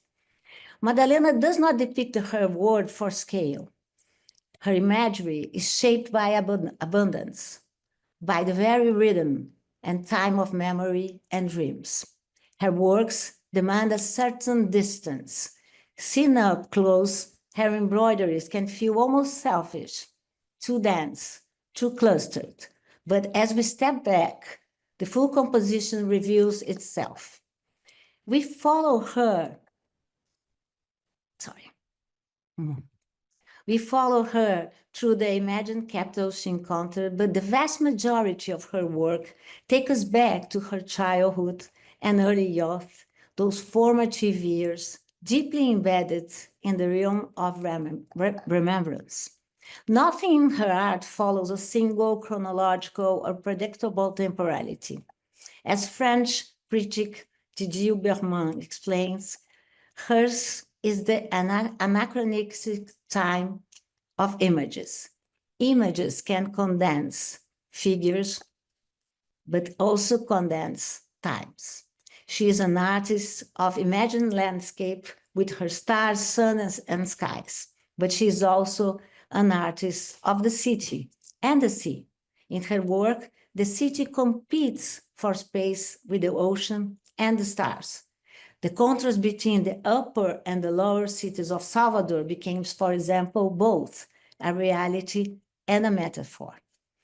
Madalena defined herself as Catholic, and one can see the Last Supper that is depicted in the table, that probably Madalena used to work as a cook, as a chef.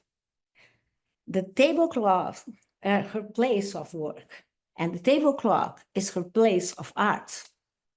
Tables sometimes were transformed in buses, collective transport, forms of transportation. Horizontal lines are very important for Madalena, in my opinion. She used horizontal lines to depict Jovem Guarda. Julia mentioned how the colors exploded, like almost psychedelic colors. In my opinion, this is Jovem Guarda. What's a Jovem Guarda?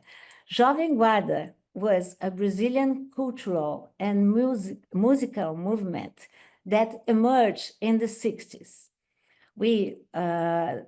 They were rock and roll inspired, as you can see, and they used clothes like this. They had this image of youth and pop image. Madalena probably have enjoyed, and she mentions it, the new look she saw on TV and heard on the radio and put in her works. Here, they are shown completely integrated. Oh, this is Jovem Guarda. They are shown completely integrated with cows, birds, and the immense, huge Madalena sun, and planets, and stars, her illuminated artistic project of art. So as we have seen, Madalena does not depict her world to scale. Her imagery is shaped by abundance, by the very rhythm and time of memory, dreams, and colors. Her work here, sorry. So her work, it's very much inspired and imagined by her stars, her sun, skies, an image that is a testimony, but it's also a metaphor of art. Here we see an indicative of engaging with the sensory and the affective, of reclaiming memory as a means of writing history, a sensitive history. After all, the past is always as contentious as it is projective. And memory is that category of historical understanding that incorporates both individual and collective subjectivity as a means of create understanding. Madalena's time is the present of the past, transforming what was before into what could be now. To close, I would like to briefly discuss her more geometric and abstract works, which might in some way dialogue with the tapestry that was in fashion in that time, such as works as Duchesse and Nicola. Did Madalena ever see their pieces in the homes she lived in? I don't know. Perhaps she didn't, but she didn't need to. She herself made geometry of the massive sun and geometry of the massive sun and moon ever present in her mental landscape. And eventually, she was inspired by Madalena Colasso, that invented the Brazilian stitch, or reminds this kind of image of Madalena, this immediately bring to mind the work of Russian avant-garde painter Kazimir Malevich and his concept of suprematism, a search for forms that move as far as possible from the natural world in order to access pure emotion and spirituality. Or even Madalena could have seen this kind of thing. This image, for example, reminds very much this kind of idea, or even this very popular cloth, and all kinds of things that we can see in Brazil, in all kinds of houses. So thus, Madalena shows us that there is nothing simple, naive, or folkloric about her embroidery. It's an art of condensation and synthesis. As in this last work that I'm going to show, that for me, it's very synthetic, because we have a little of everything. We have black people feast, the houses of Petrópolis, Bahia or Rio de Janeiro, fishes, and she signed her work on the left side. So this Madalena shows us how it's complicated, this idea of naive, how it's fragile, this idea of naive or folkloric. And despite her vast and rich body of work, Madalena was never included in the Brazilian artistic canon of her time. She faced multiple structural barriers. She was Brazilian, Black, poor, and made art with embroidery, long considered a kind of no art, far from artistic values. Only in recent years, I would say since the 2020, something like this, her work has begun to receive more attention. May this breaking of silence open new space for Madalena and for the many other Madalenas still waiting to be discovered when our artistic canon finally dares to open its Pandora's box.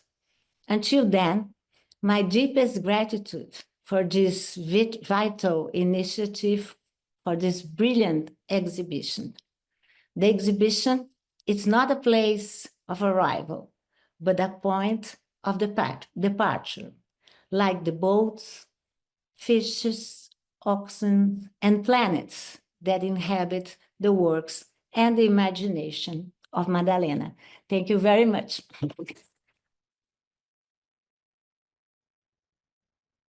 Thank you so much, Lilia. It was beautiful ending to think about the future of the work and the future also of the research, and I'd like to invite also Dylan to join me and everyone on the call to share questions, comments. We are closing very soon, and we will have like a dialogue with Lilia, and then we'd love to have everyone also participate. And for this last half hour of the program. But yeah, Lilia, so thank you again for joining us for this final hour of the program.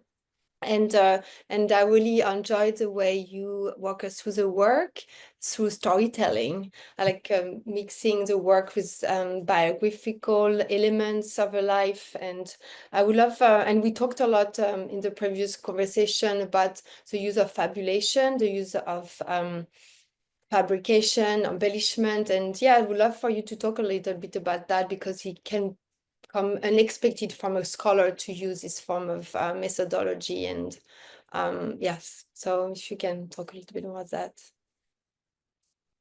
Well, I have to start. Yeah, okay. I'll take this. Thank you, Matilde, for the question. And that was my idea, to come up with some topics of history, not in order to create a kind of historical deterministic view, but in order to think about reflexibility. How we can deal. Julia Bryan Wilson was saying in a beautiful way, and that we can, she didn't use these words, but like we have to use the works in order to fill the gaps of the situations that we don't know. But at the same time, you can use history, you can use data, we can try to, what's this idea of fabulation? It's not an idea of inventing, creating, but this is the idea that you can use history in order to try to tell stories of people that are not in our archives. We know that our archives are profoundly Eurocentric and white and masculine again. So how can we find other kinds of archives, trying to cross histories? And this is the idea of fabulation that Saidiya Hartman defends in a beautiful way, in a brilliant way.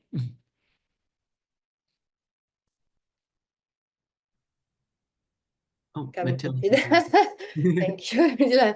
But yeah, it's kind of thinking of, that was also part of the conversation earlier, think about textile as a form of archive. And I would love for you to talk a little bit more about that in your work as an historian, and how you read images and use images as a form of archive, which was something that took time, like in history, historical methodology was considered not as an archive for a long time. So yeah. Yeah. There is thank you, Matilde. There is a very deep prejudice against images, no? Because during a long time, we would trust just in texts, all kind of texts. And we use images as a kind of illustration. What are you saying when you use an image as an illustration? You are saying that there is nothing new in the image, that images are there just to confirm what you know first. You don't need them. Sometimes you put images in appendix, at the end of the books. What are you saying when you put an image at the end of the books? What are you saying when you use an image without data, without the archive? You are saying that's not important. But we live in a visual civilization, and images are not naive. So I introduce a lot in my work, images, in a way of contrasting document, of creating informations, and respecting the artist too. No, so that's very important because I come from history and anthropology. And in my area, people are not used to deal with images as documents. And I think they are very important documents. And I think that we have to stop with this idea that images are consequences. Lots of times, images create emotions, create truths, create realities. So, for example, I live in a country that the most famous picture is a picture about our political independence. And it was totally created by the painter. And the painter said, I created this image. In name of the nation, I'm going to sacrifice geography and history. And even so, people use this image as a kind of testimony. It's not. No, it's how you create reality, how you create interpretation. So this is the way I deal very strongly with the images, history and images and anthropology and literature and art. Ilan, do you want to add something? Yeah, well, thank you for those reflections. I always love listening to you talk. Your ideas about images not being illustrations have been very influential to me. And so thank you as always for that. I have a question about your work as a curator. And in this way, maybe I'll also be able to link this to a question that Julia Bryan Wilson has shared. But so I know that you personally featured, this first time I ever saw one of Madalena's works was at MoMA. And then the second time was in an exhibition that you curated called Direito à Memória, right to Memory, which is an exhibition in which you featured a lot of artists who have been labeled artistas populares, like folk artists. And I was wondering what your own relationship is to the genre of folk art or arte popular, and how you see us able to maybe move past those terms. And then a related question that comes from Julia would be that how do you see the fact that when exhibiting Madalena's works, most of her works are held by a very small number of private collectors, and how does that affect your work when you want to exhibit her work, or how does this potentially impact the future of her circulation? Okay.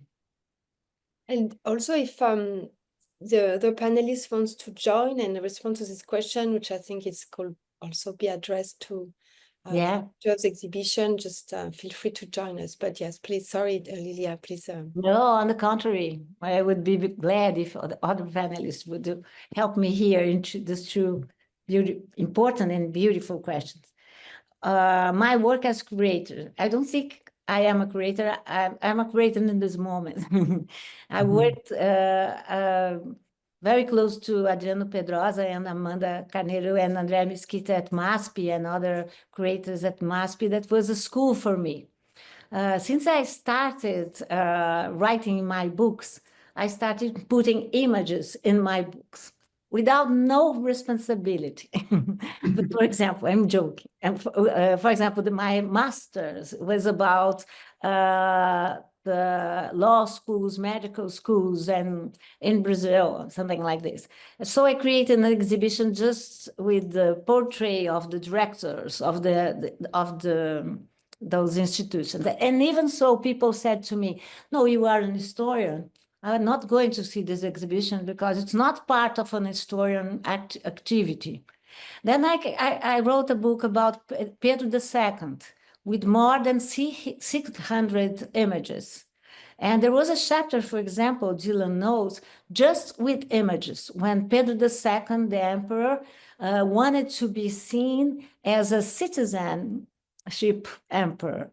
So I used it like almost 25 images to show how he changed his way of use his clothes. And one of the persons of my public defense said that he was not going to deal with this chapter because in this chapter, I didn't put words, just images. It's just to give you an idea of how conservative the discussion can be. And then I wrote a book about a friend, maybe Matilde knows very well, a French painter that came to Brazil in the beginning of 19th century, Nicolas Antoine Thonet. So that was my start. I asked for a Guggenheim scholarship that I got, and then I prepared an exhibition, a real exhibition this time, that opened in Pinacoteca in São Paulo and Museu de Belas Artes in Rio de Janeiro, with the paintings of Thonet. And then I started studying art because I thought it was not fair to write a biography of an artist not understanding the challenges Thonet had faced. So I put together art and history again. And then Adriana Varejão, I wrote a book together with Adriana Varejão called Imperfect Pearl, that we stayed like for 8 years writing together. And then she put me in contact with Adriano Pedrosa. And then we started that series called Histories. History of children, history of women's history, Afro-Atlantic history, Brazilian histories, and so and so and so. Sexuality histories. And that was very important for me as a curator, because I always say that as a curator, I'm a good historian. And as a good historian, I can be a curator. So that's not humble from my part, that's reality from my part. So so-called popular art was very important. Adriana and I started before the MASP experience. We opened an exhibition, it was in, I think, 2014, called Mestiço Histories in Instituto Tomei Otaki in São Paulo. And then we use it to challenge this concept. So how you are going to put a name in an art of coming from Tarsila do Amaral, and when you talk about an art coming from native people, what would be the classification? Collective art, tribal art. So that was the discussion was not so common at that moment, but since the beginning, I didn't trust this kind of classification. Popular, naive, folklore, because it's a kind of subordination, that's the truth. So it's very important in my work, that the work that Dylan is referring is a work that the name was The Right of Memory. And I use art, African art and native people art it was placed in a very modernist house by the architect Zau Zupin, a very well known in Brazil. And the idea was to contrast, to expose people to other kinds of languages. And then Julia, I would love you to answer this question. It's a very difficult question because we know that it's one collector, no, Julia, that has the most part of the pieces, no? Now you are going to answer your question too, Julia. Julia is the specialist. I work with Julia. No. Yeah, we worked together. Yes, women's history. We worked together at MASP. So I know very well how she's the specialist. But you have a very important point, no? Because it's a very difficult circulation, no? You have to ask permission, you have to ask for it. And then you have this question of private and public. You mentioned this question in your talk that I really love, that it was a question with Madalena, no? What was private for her? What is private in the life of a person that works, that lives in this kind of, in the house that is not hers? And then her own work now is private. So that's a problem. That's a problem that we have to face, but I want to hear you. Well, I don't have an answer. I was actually hoping to hear from Dylan and Valerie and Amanda and Andre. I mean, yeah, I mean, I didn't mean to be mystifying in my question, but the truth of the matter is that most of her work is owned by one person. Yes.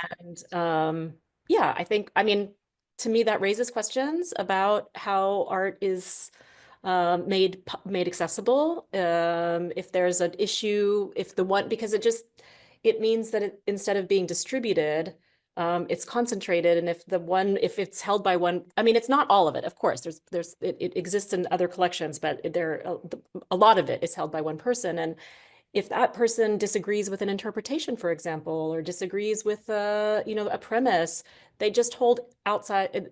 They become very important in a way, perhaps too important in the framing of the work. And I'm sure the collector was great to work with. It's not that I've heard anything bad, and it's nothing against him.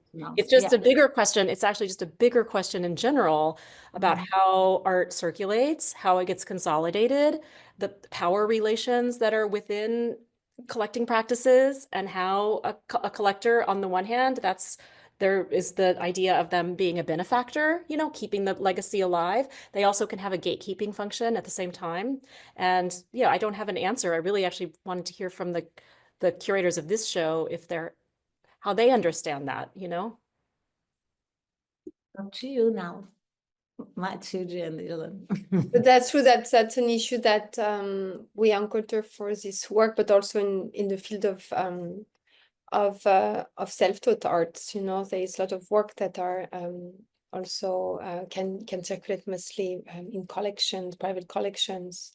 It's the same as estates. So it's so that's an issue. But yes, it will be something to understand. Like, also, it's interesting to think about the future of the work as we were finishing. Lilias was finishing on the future, like how Madalena sees her work as a way to mark her future, or like see a future. So I think that was interesting to connect that. I also would love, Lilia, to have you talk a little bit more, also about the way you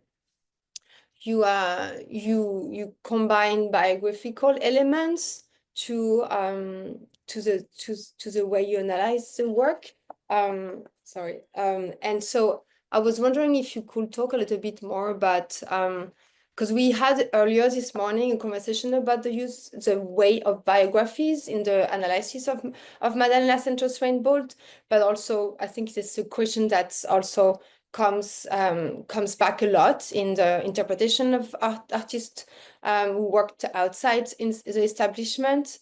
And so we'd love for you to talk a little bit more about your conception of biography and how you maybe address this question of the weight of biography and how it's used often against the agency of the artist. Perfect. I call this kind of phenomenon, social phenomenon, like biographism with them. The idea that when you have a poor person, a Black person, then you introduce biography. And if it's not, there is no need. I studied, for example, a Black writer, Brazilian Black writer called Lima Barreto. And I was astonished. Yeah, this is a beautiful jacket because it was created by Dalton Paula, a very important artist. I think maybe some of you saw at MASP or even at the Veneza Biennial created by Adriano Pedrosa. So the idea was that with Lima Barreto, for example, people use first history and then later on, if it's possible, literature. So I try to make an kind of inversion.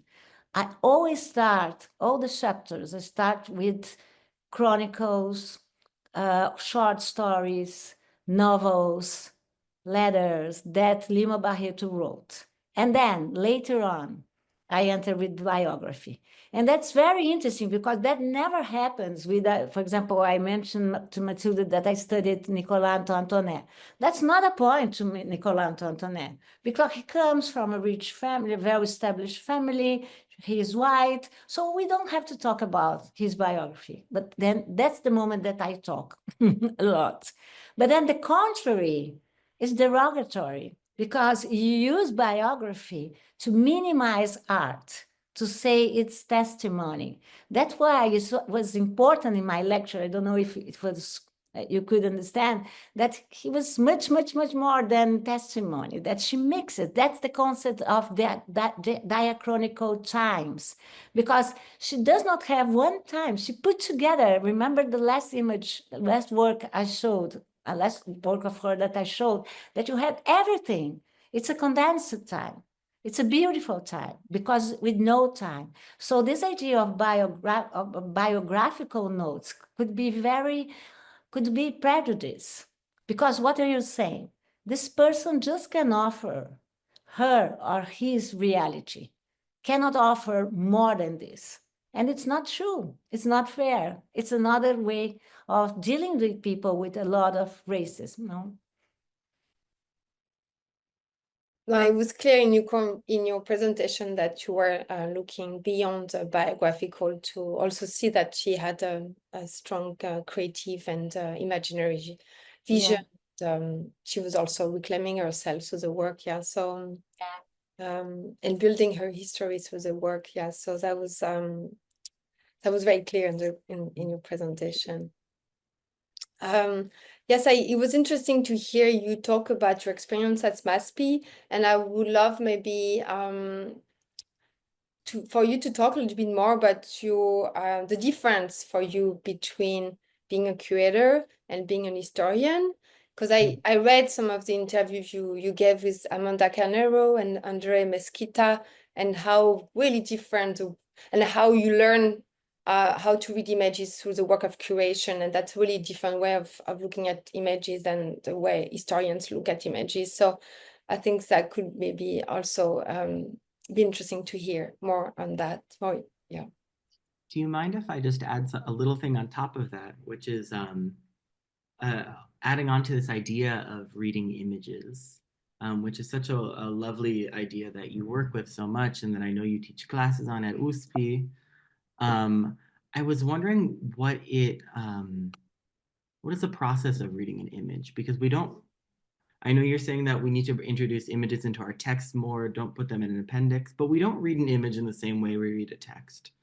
What would you call attention to when starting to read Madalena, right? Which rather than see Madalena, but read Madalena's paintings and wool paintings as well. For me, it's something I always make sure I point out in my tours is the fact that as you go through, you'll see zebras in some of her works, or you'll see camels, or you'll see reindeer, which, again, pushing back against this notion of testimony, these are not animals that are, these are not Brazilian animals, so perhaps she could have come across them in zoos or something like that.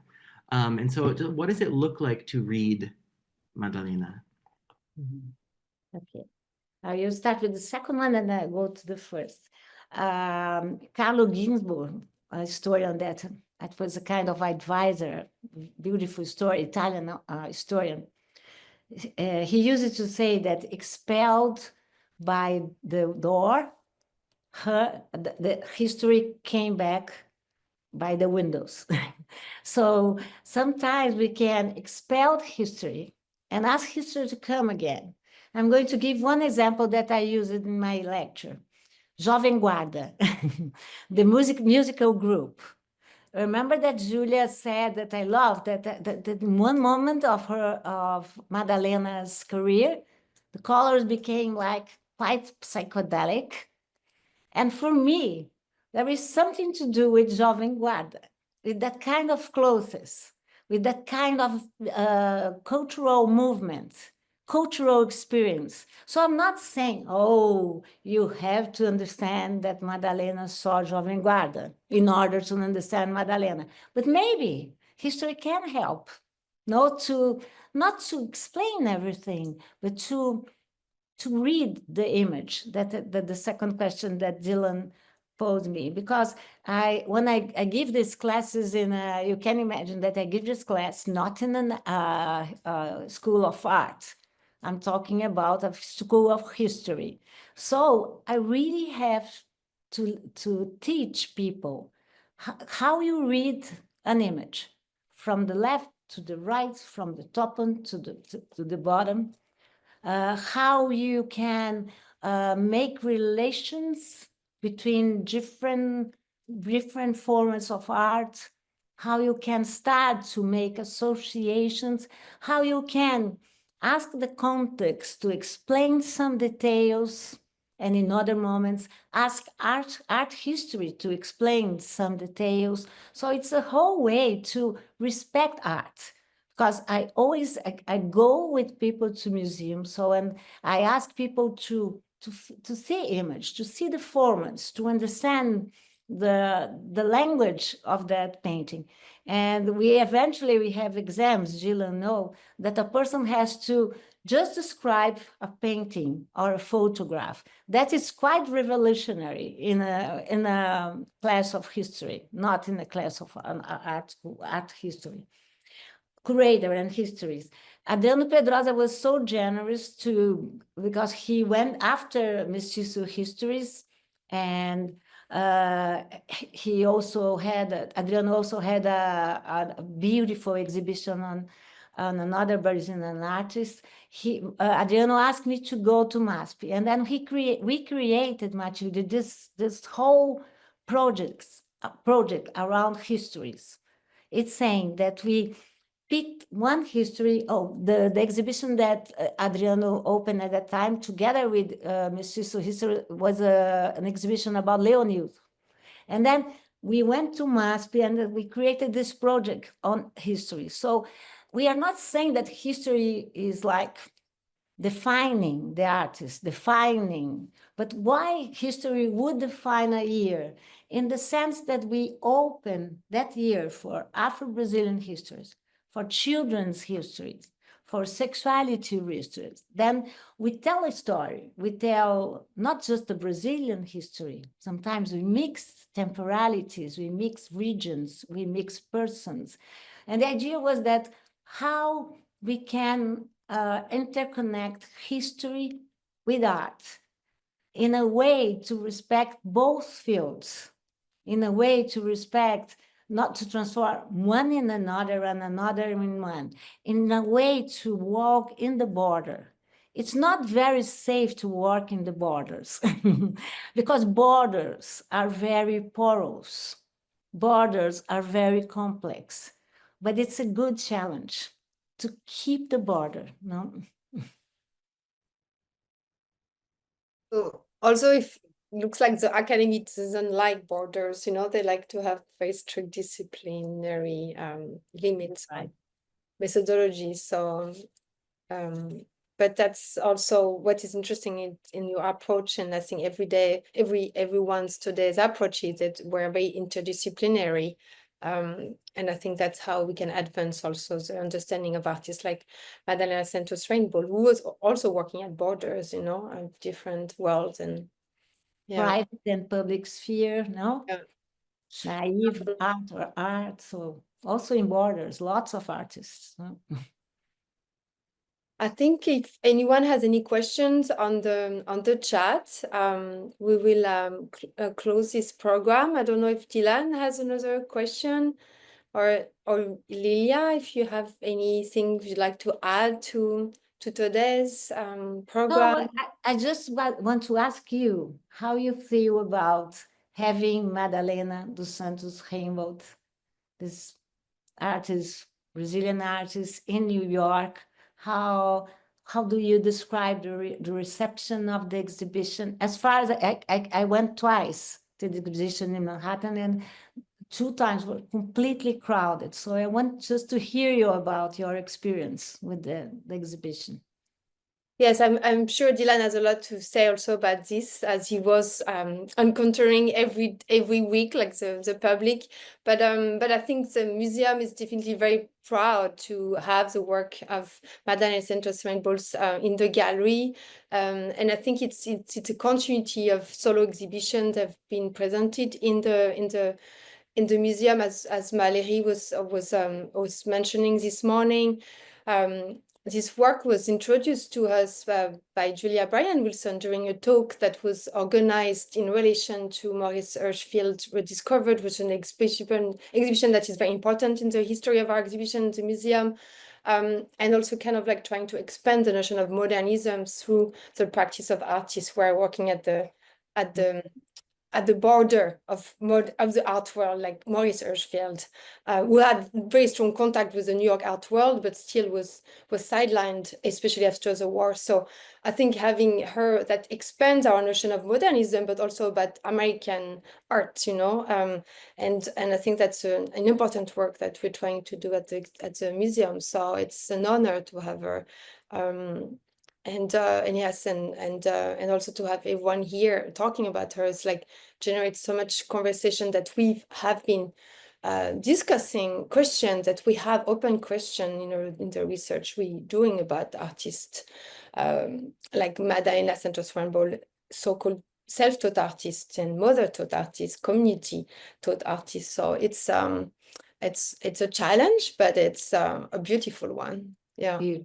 Yeah, I don't know if Dylan can talk also about the reception, the media reception, because that's also a question that that Amanda Carneiro asked this morning, how if we can see a difference between the Brazilians reception and the American reception. And I would be curious to hear more about that, Dylan, if you want to expand.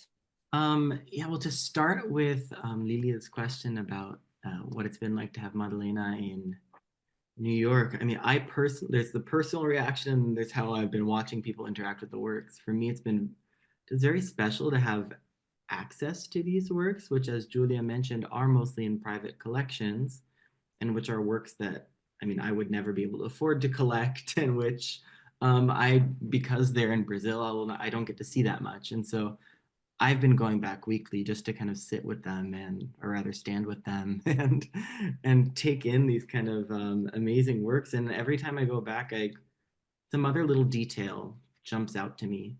So recently I've been noticing all of the jewelry that people wear, as Lilia pointed out today, but every time something new will jump out to me.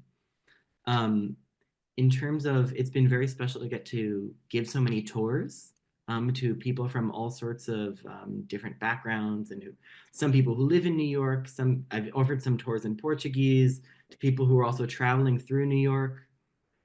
And there's this kind of special moment where I think it's Amanda Tavares talks about this, but it's hard to pass by a work by Madalena without feeling kind of affected by the beauty of them. And this moment where I see people walking to the museum and almost gasping as they take in her works has been very special to watch. At the same time, I've spoken to people after tours who said they were very moved and saddened by the kind of reality that she lived her whole life as a domestic worker, that her recognition was limited during her lifetime. And so it's been a wide spectrum of reactions that I've been able to witness, at least in these tours. In terms of the press reception, I haven't done too much comparing of how it was in Brazil versus now, and so I don't want to venture a guess without kind of studying those more carefully. Maybe that comes from the fact also that I'm a academic first, and I don't like to make bold claims without making sure of what I'm saying. But I think that people have reacted quite generously to the works, though, as we discussed in earlier talks, there's always this kind of emphasis of the fact that she is self-taught, which is, as Julia Bryan-Wilson mentioned earlier, complicated in the sense that we know that she learned how to embroider from her mother. Maybe painting is different. She does talk about how as a child she would extract a kind of green sap from leaves and paint with that. Yes. But yeah, the insistence on the self-taught, which I think is related to the insistence on popular in Brazil, and biographies. Is, I think, would be the next step that I would hope that people would start to consider her work differently and using other terms. But thank you so much, Lilia, for joining us and closing so beautifully this seminar. As a way of conclusion, I'd like to really thank everyone who's involved in the preparation and in the making of this seminar. So I would like to thank all the speakers who were just fantastic today. It was a long day and everyone stayed and was so generous. So I'd like to thank them all. Also, I would like to thank our partners, so MASPI and also Brazil Lab at Princeton University, as well as the Dorothea and Leo Rapkin Foundation, which made this day of scholarship possible. I'd like to thank my colleagues, Richard O and Jasmine Tisling, for their support today. And also, I would like to thank our amazing interpreters, Timothy Yuan and Maria Farre, because that was a very long day and they did a fantastic job. So thank you so much. It was so important to have this conversation this morning in Portuguese. I think he gave so many nuances to the interpretation of the work. So thank you for being here and doing this important work. I hope you have the opportunity to come to the museum and see the exhibition in person. As Cassiana said earlier, this is a work to see in person. So please come see the exhibition, Madalena Santos Rainbolt, A Head Full of Planets. It's on view until through May 25. So we have a good month to go and see it. And also we have another new iteration of the collection show, Somewhere to Roost, so you can have a glimpse at our collection. And I'd like to also add that we offer more programs, virtual and in person, in the coming months. So please come by and check our website. There will be a talk in a month on May 20th. With contemporary embroidery textile artists from the different parts of South America. So please join us for that. And I also hope you'll consider supporting our museum through a donation to the museum after this program, because your support really make a difference in our ability to champion the work like the one we saw today and we discussed today, the work of Madalena Santos Rainbolt. Thank you again, everyone, and hope to see you soon. Thank you, Mathilde. Thank you, Mathilde.